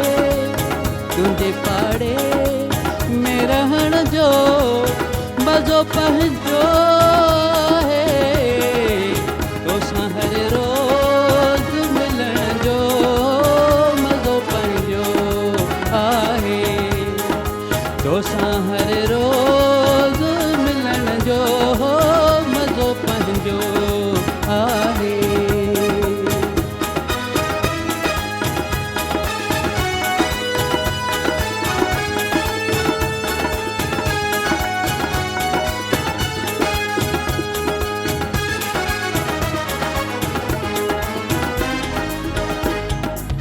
तुंहिंजी दिलि में आहियां बिल्कुलु इहो त काफ़ी, पर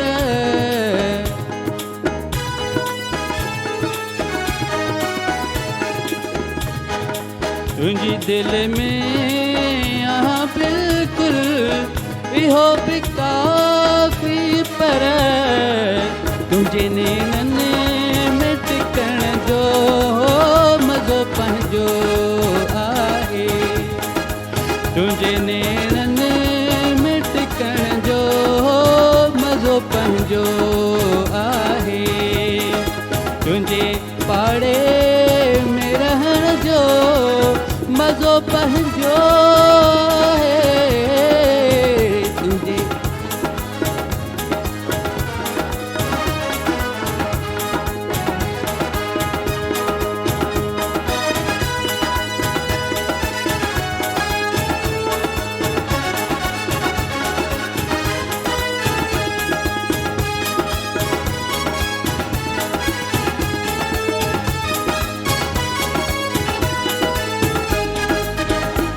इर्शाद साईं, ही बिसरो आहे जंहिंजे करे ही गीत मां तमामु घणो ॻाईंदो आहियां, वणंदो आहे। वाह वाह, तुंहिंजे हथड़नि खे चुमण सां सुकून मिलंदो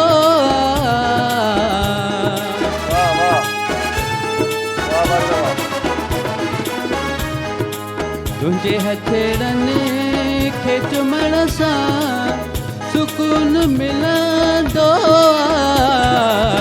तुंहिंजा पर पेर चुमण जो मज़ो पंहिंजो आहे, तुंहिंजा पर पेर चुमण जो मज़ो पंहिंजो आहे, तुंहिंजे पाड़े में रहण जो, तुंहिंजे पाड़े तुंहिंजे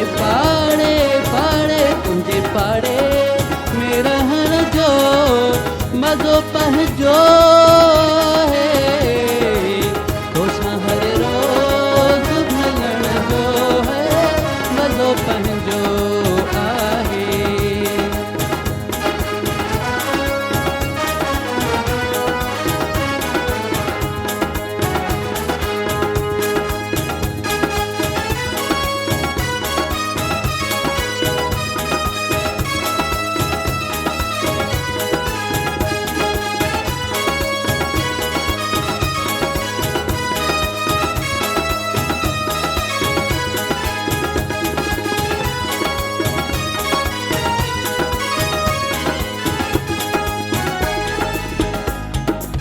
हलीमा की हुजे मिसरी रखा फिरी परते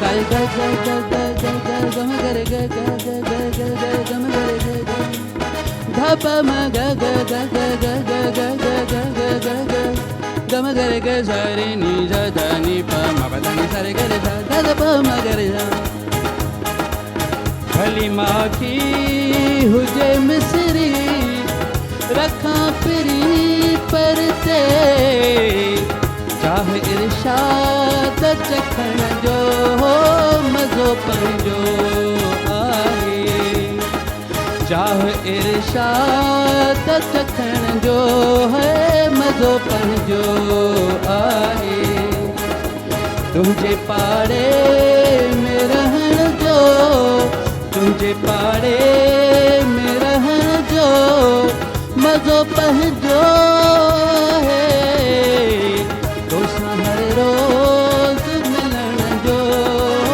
मज़ो पंहिंजो आहे तोसां हर रोज़ मिलण जो है मज़ो पंहिंजो आहे ओ मज़ो पंहिंजो आहे मज़ो पंहिंजो वाह साईं वाह वाह वाह खोड़ सारनि फ़नकारनि इहो कलाम ॻायो आहे पर तव्हांजे ॻाइण जो बि मज़ो पंहिंजो आहे हा वाह ॾाढो सुठो ॻायो अथव ॾाढो सुठो निभायो अथव ऐं सची ॻाल्हि इहा आहे त हूअं त खोड़ सारा हवाला आहिनि नंढा फुल्का पर अॼुकल्ह जे माना हाणोकी हालतुनि में जेके ॾिसूं त इहो कलाम ॾाढो मक़बूल वियो आहे मुंहिंजो ऐं तमामु घणो फेमस आहे हिन वक़्तु माण्हू हिनखे ॾाढो ॻाइनि था तमामु ऐं जेकी ॿुधंदड़ आहिनि मुंहिंजे हिन कलाम खे पसंदि कनि था उन्हनि सभिनी जी वॾी महिरबानी एॾो प्यारु ॾियो था एॾी मोहबत ॾियो था ऐं हिन क़ाबिल सची ॻाल्हि इहा आहे त तव्हांजे एॾे प्यार जे क़ाबिल शायदि न हुजां पर तव्हांजी इहा मोहबत आहे जो मूंखे हिन लाइक़ु बणायो अथव हिते हिकिड़ो शॉर्ट कमर्शियल ब्रेक वठूं था तव्हां सां गॾु रहिजो ॾिसंदा रहिजो पंहिंजो प्रोग्राम सलाम सिंध मुझे सिंध के सलाम सलाम सिंध मुझे सिंध के सलाम सलाम सिंध सलाम सिंध में हिकु बार वरी तव्हांखे वरी ॻाल्हि चऊं था ख़ुशि आमदीद तव्हां असां सां गॾु आहियो ऐं गॾु रहिजो प्रोग्राम जा आख़िरी लम्हा अञा थोरा परते आहिनि पर ही लम्हा बि ॾाढा भला आहिनि ॾाढा ज़बरदस्त आहिनि इन लम्हनि में बि असां कचहरी कंदासीं खोड़ सारी सो असां सां गॾु लुबना शाहनवाज़ भी आए लुबना जी कौन सा फैशन आजकल इन है कौन सा आउट है क्या हो रहा है आजकल तो मार्केट में कभी कभार पुराने ट्रेंड्स वापस आ जाते हैं हम देखते हैं फिर वही चले जाते हैं फिर आते हैं फिर चले जाते हैं रिपीट होती रहती है कुछ नया फ्लेवर डल जाता है कुछ सही नई सही चीज़ आ जाती सही है जैसे अब लॉन्ग शर्ट्स का चल रहा है लॉन्ग फ्रॉक्स चल अच्छा। रही हैं हाँ और अभी जो ट्रेंड है ना थोड़ा मिला जुला है कि जो आपकी पर्सनालिटी पे जा रहा हो वो ट्रेंड भी चल गया है कि ज़रूरी नहीं है कि आप लंबा ही पहने हो आप सही। उसके ऊपर शॉर्ट उस पे प्लाजो के साथ भी कैरी कर सकते पहले हैं प्लाजो का ज्यादा ही था आजकल हाँ। हाँ, थोड़ा कम हो गया और सही मतलब हर चीज़ है अभी साड़ी है जैसे अजरक की जो हैंडीक्राफ्ट हम लोग जिस एसोसिएशन के साथ काम कर रहे हैं तो हाला से बनवाते हैं हम लोग ना अच्छा अच्छा सिंध हाला जो है वहाँ से हाथ के जो उसके काम करने वाले लोग हैं सही उससे बनाते हैं वो भट्टी में पूरा पकता है कलर्स और घास वगैरह नेचर डाई कहलाता है वो सारा कुछ हाथ से बनता है उसका ट्रेंड बहुत है जैसे हम एग्जीबिशंस वगैरह लगाते हैं तो जो फॉरेनर्स आते हैं विजिटर होते हैं वो बहुत लाइक करते हैं उसको उस काम को अच्छा उसके अंदर एक अलग ही उसके कलर उसकी थीम ऐसी होती है वो निखार ही अपना होता है उसका सही बात वो दूर से देखते हुए बंदा फैसिनेट Attraction होता आ हुआ जाती है, आता है सही, कि सही, ये इसके अंदर कुछ है तो जैसे अभी लाहौर में एग्जीबिशन हमारी एक्सपो में हुई थी एक वैक्सीनेट के नाम से अच्छा। तो उसके अंदर मैंने वही सिंध क्योंकि मैं सिंध से गई थी लाहौर तो मैंने ना फिर वही साड़ी पहनी थी अच्छा तो वो लोगों को बड़ी तारीफ हुई उसकी। बहुत उसको सबने बहुत लाइक किया और फिर हमारा कल्चर भी दूसरे कंट्रीज़ ने पसंद किया और अच्छी सेल हुई थी वहाँ पे और बड़ी अप्रोच मिली थी पाकिस्तान को कि भाई ये मतलब जैसे हम लोग वैसे कपड़े पहनते हैं जैसे अभी पे पहना हुआ है तो केमिकल्स होता है फैक्ट्रियों में मशीनों से बनता है जो हाला में बनाते हैं ना जो हैंड वर्क होता है वो बेचारे लकड़ी के उससे बनाते हैं फ्रेम से और पूरा काम उसके कलर बनाने का उसकी जो पेंट वगैरह सारा कुछ जो है ना हाथों का काम है अच्छा उससे काफ़ी बिजनेस भी मिलता है पाकिस्तान की, फिर एक पहचान भी बनती है हमारे कल्चर की। सही। तो वो उसको मैंने वेयर ऐसे किया था, कल्चरल ड्रेसेस भी चल रही हैं। हाँ, कि जैसे थी तो वो साड़ी, लेकिन थी वो अजरक की। अच्छा, वाह, हाँ, और उसका जो फैब्रिक मैंने ऐसा लिया था कि वो हमारे वेदर के हिसाब से, जैसे गोइंग आजकल आपको पता है गर्मी बहुत ज़्यादा पड़ने लगी है, तो मैंने उसको प्योर जो सूती कपड़ा होता है ना उस पे बनवाया था। तो उसको कैरी करना भी इतना आसान था इतनी गर्मी में। अच्छा, पसीना जज्ब करने वाला वो फैब्रिक था, वो मेरा काफ़ी आर्टिकल मशहूर हुआ था, सबको पसंद आया। अच्छा, फैब्रिक की बात आपने निकाली है, तो खुद लेती हैं मार्केट से या कुछ? हाँ बिल्कुल, कपड़ा तो हमें कोरा, जैसे जो मैं आपको बता रही हूँ, मेरा जो वजूद है सन के नाम से जो मेरा ब्रांड मैंने बनाया था, तो वो तो हमें कोरा ही लेना पड़ता है। फिर उसमें हम अपनी मर्जी से डिज़ाइनिंग करते हैं कि ब्लाउज़ कैसा होना चाहिए, स्लीव्स का आर्टिकल कैसा होना चाहिए। और कुछ जो हमारे इलाके की जो लेडीज़ हैं जो घरों में काम करती हैं, उनको परमिशन नहीं होती घर से बाहर जाने की, तो उनकी भी मैंने एक टीम बनाई हुई अपने इलाके में, तो उनसे हम हैंडवर्क वगैरह करवाते हैं। अच्छा, बहुत कम कॉस्ट में वो स्टिचिंग करके देती हैं, रॉ मटेरियल हम सस्ता ही उठाते हैं, फिर उनसे मैं तैयार कभी सोचा कम कॉस्ट में देती हैं तो ज़्यादा आप उनको कुछ दे देंगे, भाई ये तो बहुत ही कम ले रही हैं आप? कभी खुद ख्याल आया कि बहुत ही कम ले रही हैं, ज़्यादा ले लिया करें? हम उनको वो, मैं पैसे देने के बजाय ना मैं कहती हूँ उनको ऐसी दुआएं दें।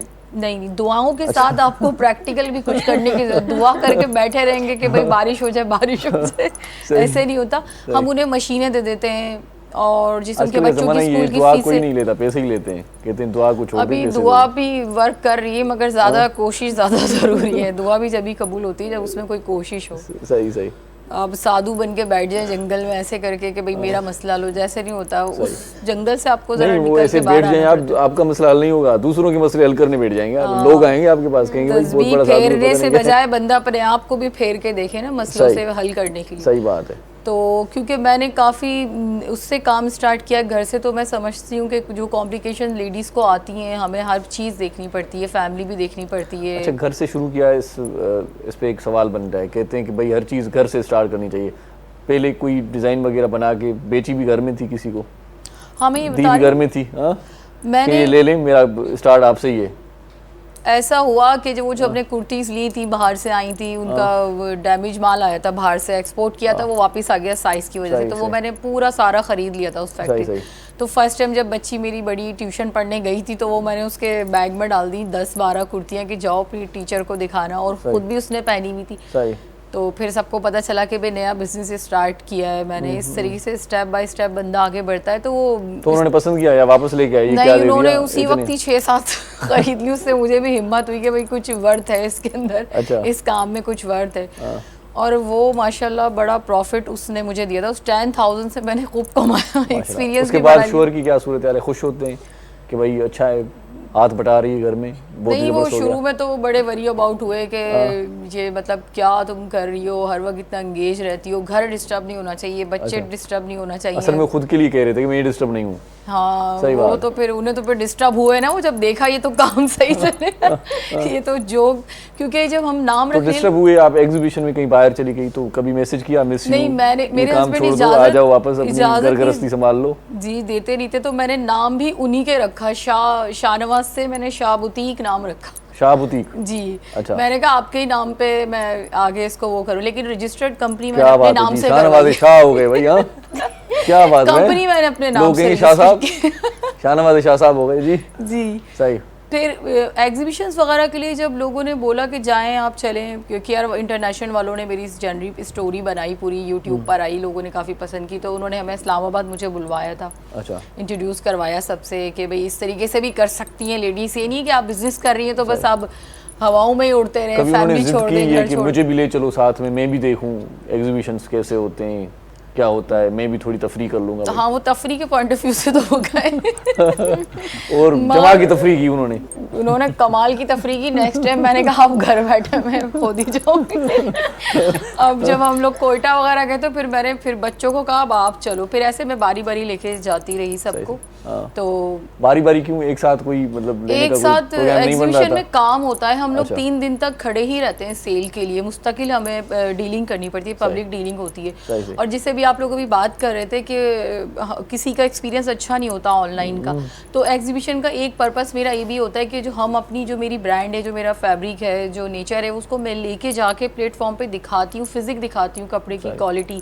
तो जब आप ऑनलाइन शॉपिंग करेंगे ना हमसे, तो आपको आइडिया होगा कि अगर हम इतनी की ये चीज़ लेंगे तो शाह बुटीक से हमें ये इतने की मिलेगी और उसकी ये क्वालिटी होगी। फिर हम रिटर्न पॉलिसी भी देते हैं, एक्सचेंज पॉलिसी भी देते हैं, सम टाइम हम एडवांस पेमेंट भी नहीं लेते। पॉलिसी भी है आपकी? बिल्कुल है, तो सुन्नत है। क्या भाई, बिल्कुल क्या है, ये तो करना चाहिए। कितने दिन तक की होती है वैलिडिटी कि भाई हफ्ते तक आ जाएं, 2 दिन के अंदर आ जाएं, वरना वापसी नहीं होगा? सारा डिपेंड ही आपका ऑनलाइन पर है ना। जैसे अभी इस्लामाबाद मेरे एक आर्टिकल गया, उन्होंने अपनी बच्ची के लिए ऑर्डर किया था, उन्हें कपड़ा हर चीज़ बहुत पसंद आई, लेकिन उनकी यहाँ शादी का जो फंक्शन था वाइट थीम थी, तो उन्होंने मुझे कॉल करी बड़े डरते डरते कि वो डर रही थी कि ऑनलाइन में तो नहीं इस तरीके से होता, फ़ोन बंद हो जाता है जैसे आपने अभी शेयर किया। तो मैंने कहा नहीं, इट्स ओके, आप भिजवा दें, डिलीवरी चार्जेस आप पे करें, आपको रकम भी मिल सकती है, और अगर दूसरा आर्टिकल लेना है तो फिर उन्हें दूसरा वाइट पसंद किया। तो इससे आपका बिजनेस स्ट्रांग होता है, आपको कॉन्फिडेंस देना पड़ता है अपने कस्टमर को। कानून में तो आर्टिकल सुने थे, यहाँ पर भी आर्टिकल लग रहे हैं भाई, बड़ी बात है ये। बहुत अच्छा काम हो रहा है, वुमेन पावरमेंट में बहुत अच्छी चीज़ें चल रही हैं, घरों में लोग बहुत अच्छा वर्क कर रहे हैं, प्लेटफॉर्म बहुत अच्छे मिल रहे हैं। आप मतलब हम लोग फैमिली के साथ, बच्चों के साथ और शौहर और बिजनेस सारा कुछ लेके चलती है। बड़ी पावर है भाई, औरत को आपने क्या समझा है, जहाज उड़ाकर आती है तो घर में आके रोटियां भी डालती है। नहीं माशाल्लाह से रोटियां डालती हैं वैसे घर पे? हाँ बिल्कुल, घर का काम भी करती हैं आप? बिल्कुल, मैंने कोई इतनी ज़्यादा चीज़ें नहीं रखी हुई कि मैं बस मेरी एक ही सफाई वगैरह की, अमूमन अगर वो भी छुट्टी पर हो तो मैं घर के सारे काम भी करती हूँ। और बच्चियों को भी मैंने पढ़ाई के साथ इसी तरीके से कहा है कि बेटा आप घर जाके कुछ भी आप कर लो बाहर जाके, लेकिन घर में आके जो पहली आपकी प्योरिटी आपकी फैमिली होना चाहिए। बच्चियां हाथ बटाती हैं आपके कारोबार में, आपके काम में, घर के काम में? बिल्कुल बिल्कुल, ऐसे ही। जब बच्चियां बहुत छोटी थी तो बड़ा मुश्किल होता था मुझे ये सब, मैंने अब माशाल्लाह वो यूनिवर्सिटी गोइंग भी हैं तो वो इस चीज़ों को समझती, उनको भी मैंने बिजनेस सेट करवा के दिया। अच्छा माशाल्लाह, उनका अपना बिजनेस है? उनका है, हर्बल प्रोडक्ट का है, उनका भी अपना। मैंने क्योंकि मैंने पढ़ाई के साथ साथ ये मैंने कहा है कि ये भी आप करो, क्योंकि जॉब से ज़्यादा ना आपके लिए बिजनेस में। चले बच्चियां तो हाथ बटाती हैं, शोहर भी बटाता है हाथ? हाँ, घर के काम में। हाँ, वो प्रेशर टेंशन देते रहते टेंशन देने के लिए भी घर में कोई होना चाहिए ना। सही नहीं हुई कभी कभार इतनी मोहब्बत बढ़ जाती है कि भाई चलें ठीक है मैं ये कर लेता हूँ घर का काम। हाँ, आप बिल्कुल, ये उनके क्या करते हैं घर का काम? क्या करते हैं? कपड़े धोते हैं, बर्तन मांजते हैं, क्या करते हैं? ऑटोमेटिक लगाया हुआ मैंने सिस्टम, कपड़े धोने का नहीं है हमारा ऑटोमेटिक सिस्टम है उसमें। चलें, क्या खाना पकाते हैं, चाय बनाते हैं, क्या करते हैं? मार्केटिंग में वो मेरी बहुत हेल्प करते हैं, क्योंकि मेरा सारा मोबाइल पर मेरा बिजनेस होता है, तो उसमें मेरी बहुत हेल्प करते हैं। वो चीज़ें अगर ऑर्डर करनी हो तो लेकर आ जाते हैं, मेरा काम उस पे अपने ऐप स्टोर पे सेल आउट करना होता है। सही। और जैसे कहीं फैक्ट्रीज वगैरह में आपको पता है वो साइड एरियाज़ में होती हैं, वो मेरे साथ जाते हैं, कभी एग्जीबिशंस होती हैं वो भी जाते हैं, और कुछ ऑनलाइन जो काम होता है तो क्योंकि वो डेल्टा कम्युनिकेशन में होते हैं वो लेने जाते हैं आपका कोई भी मटेरियल जो होता है वो ऑर्डर होता है, उनके बगैर फ्यूल चार्जेस लेते हैं आपसे कि मैं जा रहा हूँ भाई? मुझे क्या फायदा? चार्जेस नहीं देते ना वो, क्योंकि मैं उसके बदले उनकी बीवी बच्चों को शॉपिंग करवा देती हूँ। मैंने एक बिल बनाया हुआ खाता, जो मैं शॉपिंग करती हूँ ना तो वो शाहनवाज के हिसाब में से काट देती हूँ। और उनको कोई ना कोई फायदा तो होता ही है ना? फायदा तो बिल्कुल होता है, क्यों नहीं होता। अभी कोविड के अंदर सब कितना परेशान थे, सैलरीज रुकी हुई थी, मैंने सबको सेल पे लगा दिया था घर में। अच्छा। सब कपड़े बेचो आके, क्योंकि सब कुछ बंद था तो हमारे घर पे लोग आके शॉपिंग करते थे। फिर ऑनलाइन काफी स्ट्रांग हुआ बिजनेस जब कोविड आया। ये कोविड की वजह से ऑनलाइन को बड़ी बहुत सब कुछ ऑनलाइन हो गया, बड़ा स्ट्रांग। क्या कहने, लोगों को पता भी तब चला कि ऑनलाइन भी कोई चीजें आती हैं जाती हैं। बहुत कमाया। सही बात है, बहुत कमाया कोविड के अंदर। मतलब कोविड आपके लिए सही था? मेरे लिए बड़ा फायदेमंद रहा। तव्हां ॾिठो इरशाद साईं, हासिल मतिलबु जेको निकितो आहे त माना हिकिड़ी कंहिं कम खे जेकॾहिं तव्हां फोकस कंदव त उन में तव्हां यकीनन कामयाबी मिलंदी तव्हां। बाक़ी जेकॾहिं चवंदो त मां फ़िलहाल चप्पल जो कारोबार थो कयां या कपिड़नि जो कारोबार, गारमेंट वग़ैरह, वरी ही नथो वणे बसि वरी ॿिए खे हथु विझंदव त पोइ उहा शइ मुस्तक़िल न रही सघे, कामयाबी नथी मिली सघे। मुंहिंजो ख़्यालु आहे कुझु रिस्क फैक्टर्स बि आहिनि, हर बिज़नेस कामयाब बि न आहे। हमेशा माण्हू स्टार्ट त कंदा आहिनि पर उनखे मूंखे लॻंदो आहे कि वरी ख़बर त छा आहे, स्टार्ट कंदा आहिनि लेकिन थोरो नुक़सान थींदो आहे वरी भॼी वेंदा आहिनि। हा, दिलि बर्दाश्त थी वेंदा आहिनि। सुठा होटल्स खुलंदा आहिनि, करे नंढे नुक़सान जे करे हर कामयाब आहे पर माइंड खे इस्तेमाल कजे न, उनखे मतलब हिकु अलाह करे वठिजे, सिंधियूं चवंदा आहिनि न, उहा शइ कॾहिं नाकाम न वेंदी, कामयाबी ज़रूर मिलंदी। ट्रेनिंग्स हुई है हमारी बिजनेस की, उसके अंदर मुझे इसी वजह से मेरी लाइफ पे उन्होंने स्टोरी बनाई थी। जब कोविड में लोग सब घरों पे बैठ गए थे, ना हम बिजनेस दे सकते थे ना ले सकते थे, लोग कितने परेशान थे, मेरे वर्कर्स भी इतने परेशान थे। तो डेल्टा की टीम ने जब मुझसे कांटेक्ट किया कि आप इस सूरत हाल में आप क्या करेंगी, कैसे, मैंने उसी में अपना जो जितना रॉ मटेरियल बिल्कुल लो प्राइस का था, काफ़ी 4-5 साल से रखा था, वो मैंने इलाके की लेडीज़ को बांट दिया। मैंने कहा 15 दिन बाद जब पाकिस्तान खुलेगा तो लोग शॉपिंग की तरफ, रेडीमेड की तरफ भागेंगे। सही। वो उन्होंने जब तक 10 दिन में तैयार किया, जो 10 दिन शुरू के हम स्टॉप हो गए थे, उसके बाद थोड़ा हमारा खौफ भी कम हो गया था, लोग निकलने लगे, थोड़ा मिला था कोविड में, सबको टाइम बहुत अच्छा था। मैंने सबको बिजी कर दिया। उसके जो 15 दिन रह गए रमज़ान में, हमने उसको उस माल को फिर सेल किया। मैंने 4 लाख का बिजनेस किया था उस मंथ में, जब इतना, फिर हमने उनको राशन दिए अपने वर्कर्स को, उनको ईद की शॉपिंग करवाई, इससे एडवांटेज उठाया मुश्किल वक्त में। सही। सो हाणे वरी साईं गुज़ारिश तव्हांखे कयूं था, हिकु कलाम ॿुधायो, डायरेक्टरी फरमाइश आहे, विच विच में चए थो कलाम ॿुधो। हाज़िर हाज़िर। पोइ हाणे ॿुधायो, जेकॾहिं मूड आहे त ठीकु आहे, न त जेको वणेव ॿुधायो। अॼु मुंहिंजा मिठा मूडे हीर घुलियो आहीं, अॼु मुंहिंजा मिठा मूडे हीर घुलियो आहीं, मर्ज़ीअ सां हलियो आहीं, मर्ज़ीअ सां हलियो आहीं, या यार घुलियो आहीं, मर्ज़ीअ सां हलियो आहीं, या यार भुलियो आहीं, अॼु मुंहिंजा मिठा, अॼु मुंहिंजा मिठा मूडे हीर घुलियो आहीं, अॼु मुंहिंजा मिठा मूडे हीर घुलियो आहीं।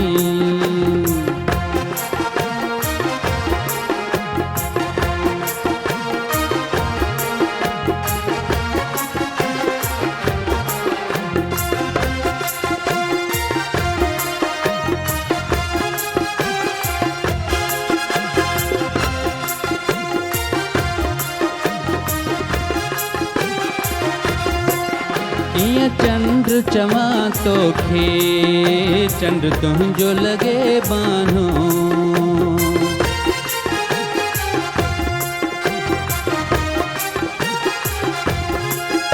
ईअं चंड चवां तोखे, चंड तुंहिंजो लॻे बानो, पर चंड जियां मुंहिंजे, पर चंड जियां मुंहिंजे झोलीअ में झुलियो आहीं, अॼु मुंहिंजा मिठा मूडे हीर घुलियो आहीं, अॼु मुंहिंजा मिठा मूडे हीर घुलियो आहीं।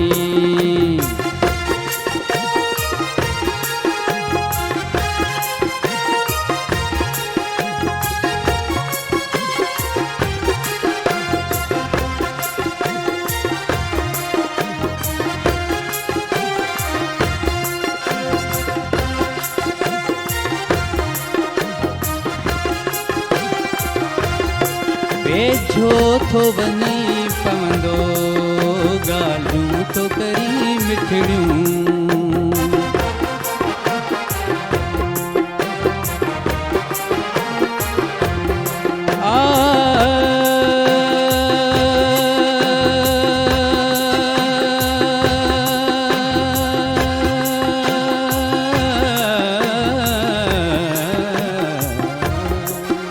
वेझो थो वञी पवंदो, ॻाल्हियूं थो करी मिठड़ियूं, छा दिलि में टले आख़िर, छा दिलि में टले आख़िर, अॼु मूं सां खुलियो आहीं, अॼु मुंहिंजा मिठा मूडे हीर घुलियो आहीं, अॼु मुंहिंजा मिठा मूडे हीर घुलियो आहीं।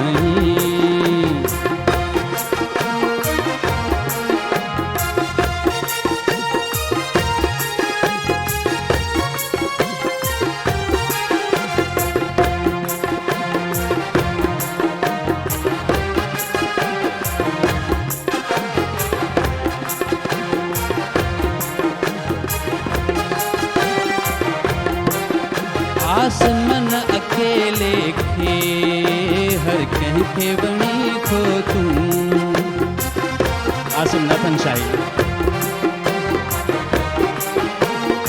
हो, आसमन अकेले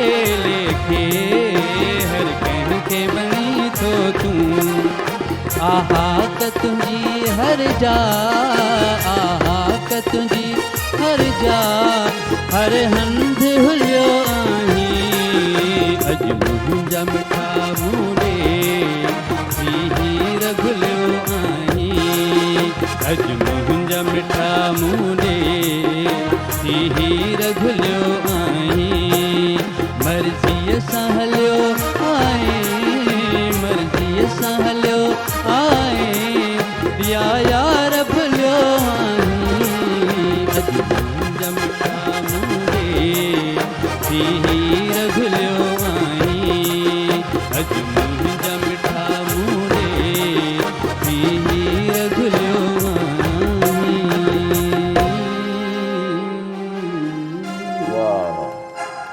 मूंखे लॻे थो त भुलियो हूंदो साईं इहो जेको मूंखे बि ईअं थो लॻे न त असां कंहिंखे यादि ई न आहियूं असांखे केरु ईंदो वाह इहो भुलियो ई हूंदो वाह सो हिते हिकिड़ो शॉर्ट कमर्शियल ब्रेक वठूं था गॾु हूंदो असां सां त तव्हांखे तमामु घणो मज़ो ईंदो सो गॾु रहिजो ॾिसंदा रहिजो सलाम सिंध मुझे सिंध के सलाम सलाम सिंध मुझे सिंध के सलाम सलाम सिंध सलाम सिंध में हिकु बार वरी तव्हांखे भलीकार चऊं था मौज़ूअ में महिमान गॾु आहिनि आख़िरी लम्हा आहिनि प्रोग्राम जा बारी अबड़ो साहिबु ॾाढो ज़बरदस्त कलाम ॿुधाए चुको आहे थोरी देरि में वरी उस्ताद बादल राई खे ॿुधंदासीं बारी साहिबु नेठि माना चवंदा आहिनि त आसवंदो माण्हू हूंदो आहे त नेठि तव्हांजी शादी थी वई हा कोई तव्हांखे पहिरियां ॾे न पियो चवनि नंढड़ो आहे नंढड़ो आहे नंढड़ो आहे आसरो मलाहेज सॼण बाजींदड़ घणो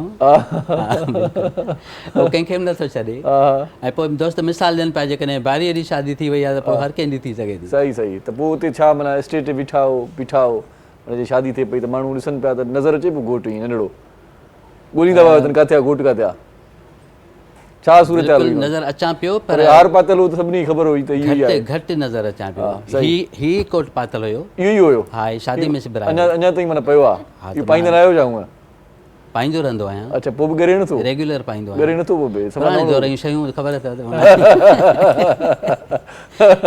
पाइदार हूंदियूं आहिनि तमामु भला इहो शादीअ महिल जेको आहे सो घणा हार पिया तव्हां ते तक़रीबन हार यादि आहिनि एतिरी कूड़ ॻाल्हाइण ते का बि पाबंदी न आहे न हारनि जी ॻाल्हि यादि न आहे ॻोठाणो माहौल सादगी सां थी पोइ अहिड़ो हार हुयो जंहिंमें तव्हां पाण लिकी विया नेठि लाथो हुजे अरे केॾो वॾो हार न लिकण वारी ॻाल्हि कोन्हे हार मुख़्तसिर हुया इन करे सही सही शादी भला ईअं सादगीअ में हुई या हा सादगीअ सां थी सादगीअ सां पाण वटि अक्सर माना इहो सुठो अमल आहे सादगीअ सां हिकिड़ो वाक़ियो जेको अञा ताईं यादि बि ॾियारींदा आहिनि मूंखे साहुरा ऐं मूंखे बि यादि रहंदो त जेको निकाह में मूंखे पहुचणो हुयो मग़रिब जी निमाज़ ते सिजल ते जंहिंखे चवंदा आहियूं त टाइम ॾिनल हुयो मग़रिब जी निमाज़ सभु दोस्त ॾाढी परे वारा वेझो वारा सभु हुते अचणा हुया त मां मग़रिब जी बजाए इशा जी निमाज़ ते पहुतो हुयुसि इशा जी निमाज़ ऐं निमाज़ ते पहुतो हुयुसि मतिलबु इंतज़ारु कंदा रहिया इहे घोटे था ऐं कुंवारे था सभई जेके आहिनि त घोटु अचे त हुनजो ज़ाहिर निकाह थिए माना इशा जी निमाज़ जे टाइम ते उते पहुतो मां उते इशा जी निमाज़ पढ़ण वियो कुझु अहिड़ा थी विया इत्तेफ़ाक़ जंहिंजे करे मूंखे माना तमामु घणो इंतज़ारु करिणो पियो बरसाति पई हुई तव्हांजी शादीअ में जी बरसाति थी हुई न बरसाति न थी तव्हां देगड़ी न चटी जा कंहिं बि क़िस्म जी बरसाति न थी जहिड़ियूं हालतूं हुयूं माना घोट जॾहिं न पाण वटि का देगड़ीअ में भाॼी पचंदी आहे त जेकॾहिं उन मां खाइजे या उहा देगड़ी सॼी माना ईअं ख़ाली कजे त इहा अॻु में ख़बर हुई असां वटि त बहिराड़ीअ में तमामु घणो इहा ॻाल्हि हिकिड़ी हिन में हिकिड़ो अक़ीदो बि हूंदो माण्हुनि खे इतिक़ाद बि हूंदो त देगड़ीअ खां अवॉइड कंदासीं चटण खां ऐं चटण लाइ हूंदो ई कुझु कोन इन करे बि शायदि इन करे बची वई देगड़ी सही सही माशाल्लाह माशाल्लाह ॾाढी ज़बरदस्त हाणे भला छा मोतिल थिया आहियो ख़बर पई आहे अलाए किथां हा हाणे वक़्ती तौरु मोतिल थियो आहियां उहो शेर हिकिड़ो लिखियो अथव मज़ो पंहिंजो आहे मोतिल जो ॿुधायो थोरो छा लिखियो अथव हा इहो तव्हांजे हिन ते जेको गीत गायो उन ते मूंखे यादि अची वियो त तक़रीबन 2009 में मां हिकिड़ी अख़बार में कमु कंदो हुउसि पोइ उते इहो ई कंहिं ॻाल्हि तां कुझु थियो तूं छा थी वई पंहिंजे न्यूज़ एडिटर सां तूं छा ठूशा न थी न बचाव थी वियो पहिरियां तूं छा पोइ ठूशा थींदी आहे न इहा सूरत हाल कोन आई बसि ईअं ई थींदा हुया जहिड़ा झटा हल्का थींदा आहिनि अख़बारुनि में थींदा रहंदा आहिनि त उन ते पोइ मूंखे मुअतिल कयो हुन ऐं पोइ उन ई दौरान ॿ ॾींहं मां मुसलसिल मुअतल रहियो अच्छा। हुउसि ठीकु आहे। मुंहिंजा जेके दोस्त साम्हूं या भरिसां वेठा हूंदा हुआ सभु ॾाढा ठका थींदा, ॾाढा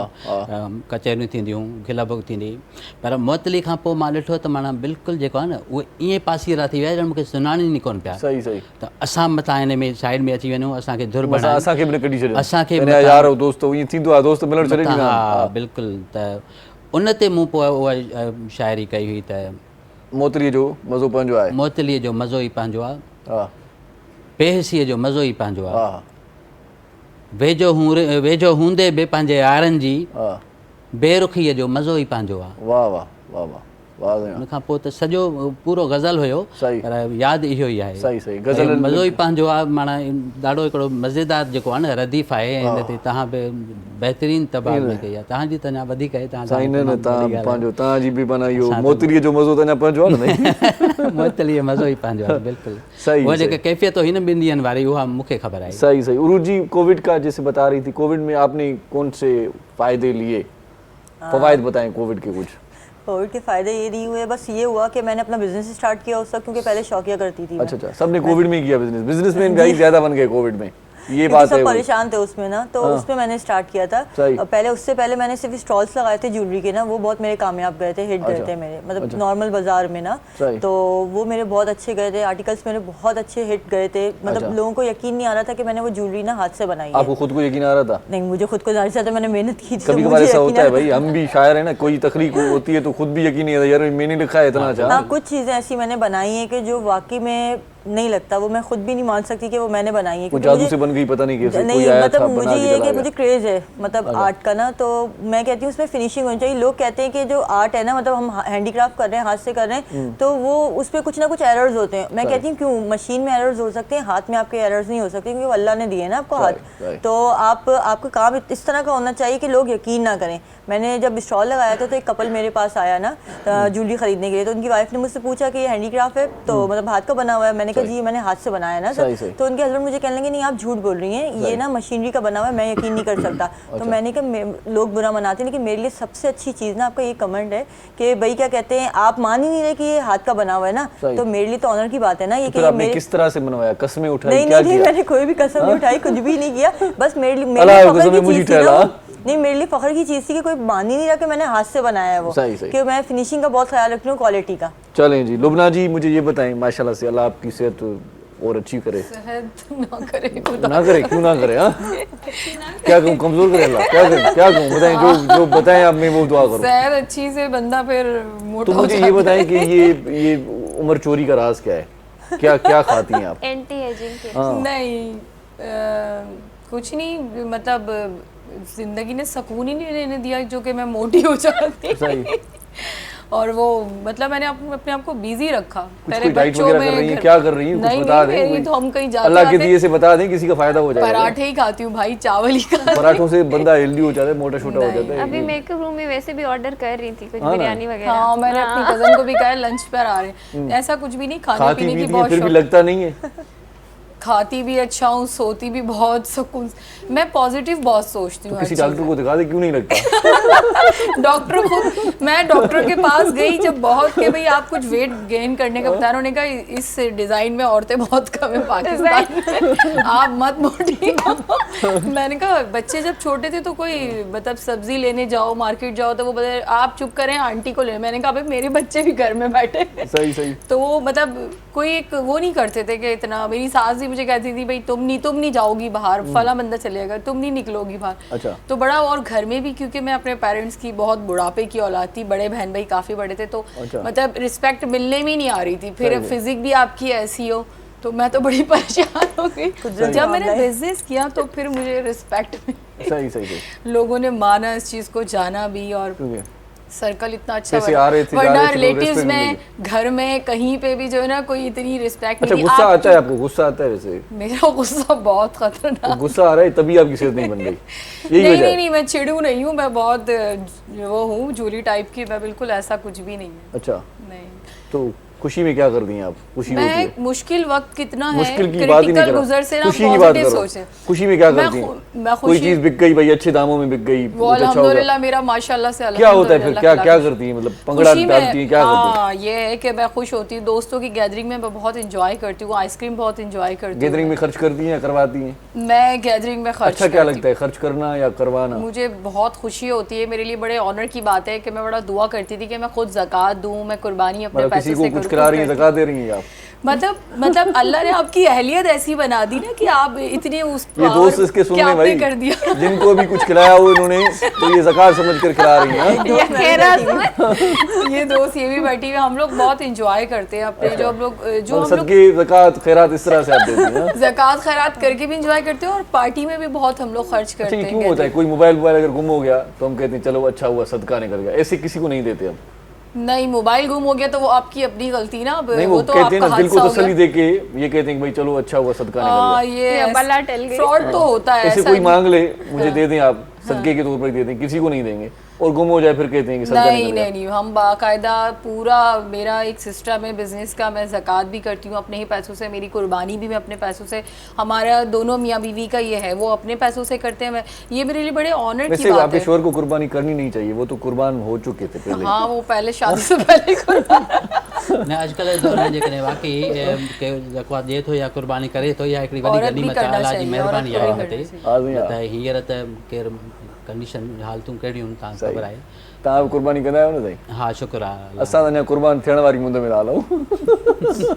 वो वैसी तेरी कुछ जिंदगी में कुर्बानियाँ हमने वैसे भी दे दी, एक आध दफ़ा वो भी कुर्बान हो जाए तो क्या बात है। जहिड़ो दौर हले पोइ प्राइसिस आहिनि, मूंखे लॻे थो अॻिले साल मुर्गियुनि जी थींदी। सही सही। गोश्त ऐं मुर्गी जो रेट सेम थी वियो। मुर्गी भाई, मुर्गी तव्हां चिकन ॿुधायो, भी बहुत महंगी हो गई है। मुर्गी कोई 700 भी से कह रही हूँ, ऊपर चली अगले गई। साल सारी ज़िबा अभी जो है ना, हमने न्यूज़ सुनी है, वो हमारे डायरेक्टर गए थे। मुर्गी जो मसइलो आहे बसर टमाटनि जो फिक्र आहे, ये न वधी वञनि बकरा मुर्गी तो खां। सुबह कर लेंगे, प्याज और टमाटर कैसे हमारे खरीदें? डायरेक्टर बता रहे थे कल मुर्गी लेने गए थे, हाँ, मुर्गी के 700 दाम सुन के वापस से ले आए। बिल्कुल। बताएं जरा अब क्या होगा। 200 रुपए लेके गए थे, मुर्गी मिली नहीं। 200 प्याज भी नहीं आई होगी मेरे ख्याल मुर्गी के पंजे लेके आए। से, जाहिर सी बात है।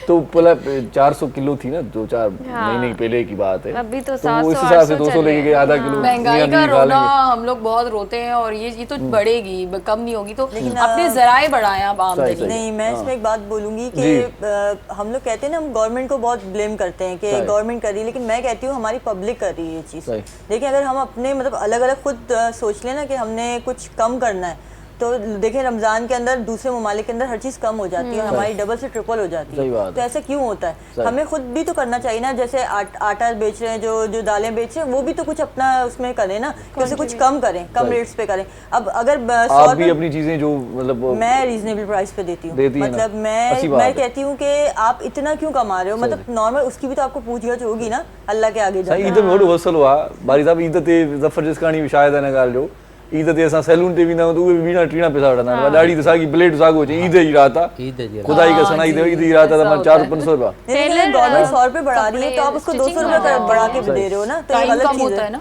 और ठीक है, हाणे मता आप वड़ी बेफिक्र हैं, पवनि आप शॉपिंग करिएगा, हम आपको शाह बुटीक की तरफ से आपको रमजान में बहुत कम प्राइस में देंगे। माशाल्लाह। खुद भी कपड़े बनाए, दूसरों को भी खरीद। ख़ुशबू तव्हां मूंखे इहो ॿुधायो, ईद जी ॻाल्हि निकिती आहे, ईद वारनि ॾींहंनि में ख़र्ची वठंदा आहियो या हाणे ॾियण वारी अची हाणे वई आहे ॾियण उमिरि? वारी शायदि ॿार वार आहिनि त हा, हाणे तव्हां हाणे पाण वॾा चाहींदा थी आहियो विया, मिलंदी घटि आहे, अच्छा। ॾियणी घणी पवंदी आहे। ॾियणी पवंदी आहे, कंहिंखां मां नज़र कंहिं में हूंदी अथव त हिन खां त मां वठी रहंदुमि कुझु बि थिए, भले मां चयो बाबा मूंखे मामू ॾे, बसि मां भले नंढी आहियां वॾी आहियां कुझु बि आहे, मूंखे तव्हां बाबा ख़र्ची ॾींदो। हमेशह ॾींदो आहे, भेण मुंहिंजी वॾी। बाबा ॾींदो आहे, माशाल्लाह। बाबा जे लाइ अञा ताईं अॼु बि मां नंढी आहियां, बाबा के शॉप ते बि वेंदो आहे त कॉल कंदो आहे, त पुटु छा तुंहिंजे वठंदा लाइ आहिनि? छा वठी अचां, ऐं मूंखे माशाल्लाह। हुनजी घर ॾाढी में ख़ुशी। सभिनी खां नंढा तव्हां आहियो छा? नंढी मां आहियां, तंहिंजे करे ई ऐं त ॿिया सभु शादीशुदा आहिनि, मां हिकिड़ी आहियां त मुंहिंजो ख़्यालु आहे उहो तवजह मूंखे घणी मिलंदी आहे हुनजे करे। सही सही सही। त तव्हां बाबा जे लाइ कुझु ठाहींदा आहियो, पचाईंदा आहियो, उन्हनि खे केयर कंदा आहियो उन्हनि जी? केयर कंदी आहियां, पचाईंदी ज़ाहिर आहे, जॉब आहे, टाइम न हूंदो सही, आहे, त इन जे पचाइण करे ईंदो आहे हूअं? पचाइण ईंदो आहे। छा पचाइण? मथो पचाईंदा आहियो? मथो मथो न पचाईंदी, खाईंदा आहियो, मथो खाईंदा आहियो, छा कंदा आहियो? हा मथो खाई सघां थी, ॻाल्हाईंदी ॾाढो आहियां मां घर में, अच्छा। ही किसा हू किसा, अम्मा बाबा सां ॾाढी लॻंदी आहे, सही। त पोइ अची करे सॼे ॾींहं जा हाल अहवाल। ॿियो मुंहिंजो जॉब खां पोइ मां जिम वग़ैरह वेंदी आहियां, अच्छा, जिम जी तव्हांखे कहिड़ी ज़रूरत आहे? ज़रूरत तव्हां आहे उहो ई सही लॻा पिया आहियो। अगरि न कयां त शायदि ज़रूरत पइजी वञे अच्छा इन जे करे कंदी आहियां त न पवे अॻिते। ये आज सारे जो है ना रास पूछ रहे हैं। अच्छा मूंखे इहो अगर ॿुधायो नहीं करती तो ज़रूरत पड़ जाती, तो अभी कर रही हूँ तो शायद ज़रूरत नहीं पड़ी। सही सही सही अच्छा मूंखे इहो ॿुधायो तव्हां मुंहिंजे प्रोग्राम में जॾहिं आयो त थोरो तव्हांजो माइंड ॿियो हुयो, हाणे तव्हां ॿुधायो त प्रोग्राम तव्हांखे न, कीअं प्रोग्राम लॻो, ॾाढो असां सां सुठो गॾु आहे। वेही करे तव्हांखे कीअं लॻो, ॾाढो मज़ो छा आयो। था महसूसु कयो, वरी ईंदो या न ईंदो? न ईंदमि, पहिरियां मूं सोचियो इलाही नर्वस थी वियमि बिकॉज़ मां कॾहिं बि लाइव प्रोग्राम में न वई हुयमि। सही। ऐं मुंहिंजो पहिरियों प्रोग्राम आहे कंहिं टीवी शो ते ॾिनो सही आहे। सही त मां सोचियो अलाही छा हूंदो, बट ॾाढो मज़ो आयो आहे, तव्हां ॾाढो टीवी ते सुठो ॾाढो माहौल। सुठा था अचो, मुंहिंजो डायरेक्टर ॿुधाए थो तव्हांजो जेको फेस आहे न उहो टीवी जे लाइ आहे ख़ासि स्टाइल। पोइ तव्हांखे जेकॾहिं को ऑफर करे टीवी में अचण जे लाइ, शोबिज़ में अचण जे लाइ, को एक्टिंग को मॉडलिंग करण जे लाइ, त छा तव्हां ऑफर उहा एक्सेप्ट कंदव या न कंदव? होस्टिंग वरी बि सही आहे ऐं मॉडलिंग वग़ैरह जे लाइ आई डोंट थिंक सो कि बाबा इजाज़त ॾींदा, उहो मुंहिंजे घर वारनि ते डिपेंड थो करे। सही सही सही लेकिन होस्टिंग या कोई अहिड़ो टॉपिक हुजे, सोशल टॉपिक जिते मूंखे ॻाल्हाइणो हुजे हा, त उनजे लाइ ज़रूरु। सही सही सही उहो मुख़्तलिफ़ टॉपिक्स ते उते बि ट्रेनिंग सेशंस थींदा हूंदा, त बिल्कुलु ॻाल्हाईंदा बिल्कुलु हूंदा। हा, त इहे माण्हू मोटिवेशनल इलाही टॉपिक्स खणी थो कॾहिं अचे। कंहिं चयो आहे ईअं माना जेको अटेंडेंट हुजे, मुंहिंजो बाबा उन्हनि कंदो चयो मुंहिंजे- आहे त बाबा चुप कयो बसि, हाणे ॿिए खे बि टाइम ॾियणो आहे, न चवंदा आहिनि। ईअं न थियो। या तव्हां जॾहिं तकीर कयो था त भरिसां अची पर्ची कोई रखी हुजे त शॉर्ट कयो महिरबानी करे। न मां घणी कंदी देरि शॉर्ट वरी न। टाइम जे करे इहा ज़रूरत न पई आहे। सही सही हाणे मूंखे डायरेक्ट चयो तूं तकीर पंहिंजी बंदि कर, प्रोग्राम में टाइम ख़तमु थी वियो। सो तव्हांजी वॾी महिरबानी, तव्हांजी बि महिरबानी, वॾी सिंध टीवी महिरबानी। जी तव्हां ख़ुशबू से ऐं तव्हांजी माना ईअं सदाईं माना ईअं ज़िंदगी ॾाढी बहितर हुजे आमीन ऐं ख़ुशबू में हुजो तव्हां आमीन। ऐं खुशबू पखेड़ींदा रहो। आमीन। सो बहुत शुक्रिया लुबना जी आपका, आपसे मिलकर thank बहुत ही you। अच्छा लगा मुझे भी और बहुत बहुत ही अच्छा अच्छा इसलिए लगा कि भाई माशाल्लाह से इतनी उम्र के बावजूद इतनी लगती नहीं है। सो ऐं तव्हांजी वॾी महिरबानी ऐं उरूज आपका बहुत शुक्रिया। बारी साहब तव्हांजा बि लख थोरा, थैंक यू। तव्हां बि पंहिंजो पाण खे घटि न सम्झो, तव्हां बि ओके जी पोज़ीशन में आहियो, अञा माना 20 साल कढी वेंदव। सो बादल साईं वॾी महिरबानी लख थोरा। बादल साईं तव्हां खां वॾो अथव, ही मोहबत जी ॻाल्हि आहे, ही तव्हां खां वॾो अथव, बादल साईं तव्हां खां नंढो अथव, सची ॻाल्हि आहे। सो तव्हां खां आख़िर में कलाम ॿुधासीं बादल साईं मोहम्मद साईं वॾी महिरबानी। आख़िर में मोहबत जो हिकिड़ो शेर पढ़ी करे ऐं पाण पंहिंजी पुॼाणी कंदासीं प्रोग्राम जी। त सम्झूं था ज़िक्र तुंहिंजो इबादत ख़ुदा गवाह, अता ममलामी साहिब जो शेर आहे त सम्झूं था ज़िक्र तुंहिंजो इबादत ख़ुदा गवाह, जंहिंसां मिले थी रूह खे राहत ख़ुदा गवाह, ऐं कंहिंसां बि काइनात में कुल्फ़त नथा रखूं, मज़हब असांजो आहे मोहबत ख़ुदा गवाह। जी लतीफ़ जी मिठी ॿोली सदाईं गॾु। वो जो सबका ख्याल रखते हैं,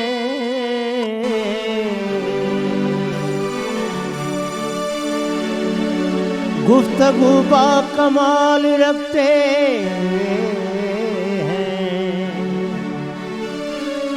इब्ने आदम को समझने वाले, इब्ने आदम को समझने वाले बहुत ऊंचे ख्याल रखते हैं, मस्त होते हैं जो मोहब्बत में, मस्त होते हैं जो मोहब्बत में, वो दिलों में धमाल रखते हैं, वो बहुत कम है जो किसी के लिए,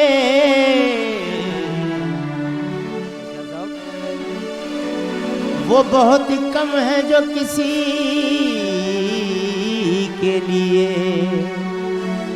गाल अपने संभाल रखते हैं।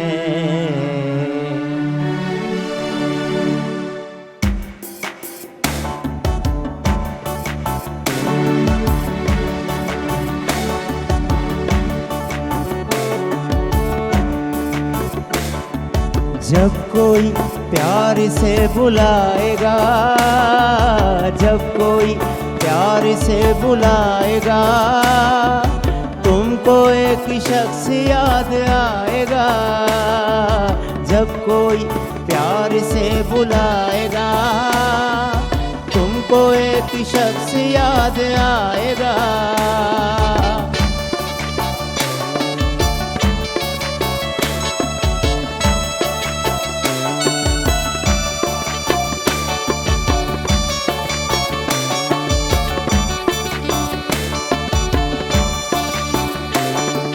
लज्जते गम से आशिना होकर, अपने महबूब से जुदा होकर।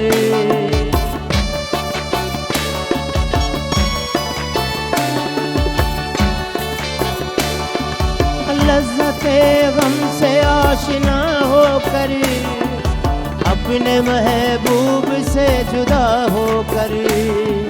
दिल कहीं जब सुकून पाएगा, दिल कहीं जब सुकून पाएगा, तुमको एक शख्स याद आएगा।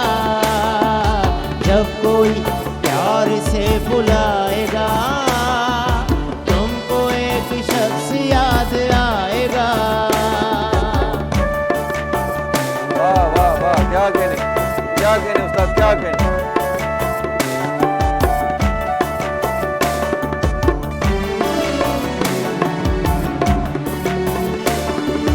तेरे लब पे नाम होगा प्यार का, शम्मा देख कर जलेगा दिल तेरा। तेरे लब पे होगा नाम प्यार का, वाह। तेरे लब पे नाम होगा प्यार का, शम्मा देख कर जलेगा दिल तेरा। जब कोई सितारा टिमटिमाएगा, जब कोई सितारा टिमटिमाएगा, तुमको एक शख्स याद आएगा। जब कोई प्यार से बुलाएगा, तुमको एक शख्स याद आएगा।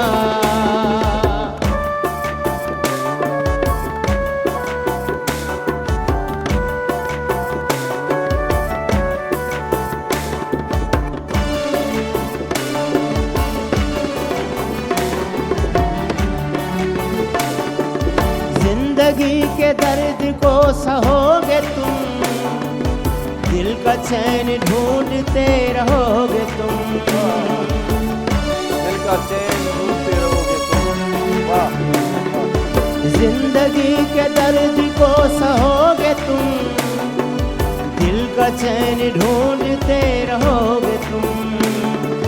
जख्म दिल जब तुम्हें सताएगा, जख्म दिल जब तुम्हें सताएगा, तुमको एक शख्स याद आएगा।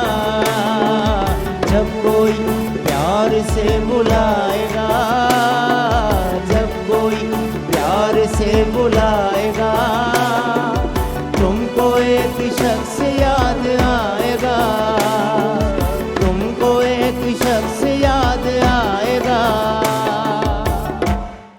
मॉर्निंग शो सलाम सिंध जा तमाम एपिसोड्स ॾिसो हाणे HD क्वालिटीअ में। विज़िट करियो असांजो YouTube channel Sindh TV HD।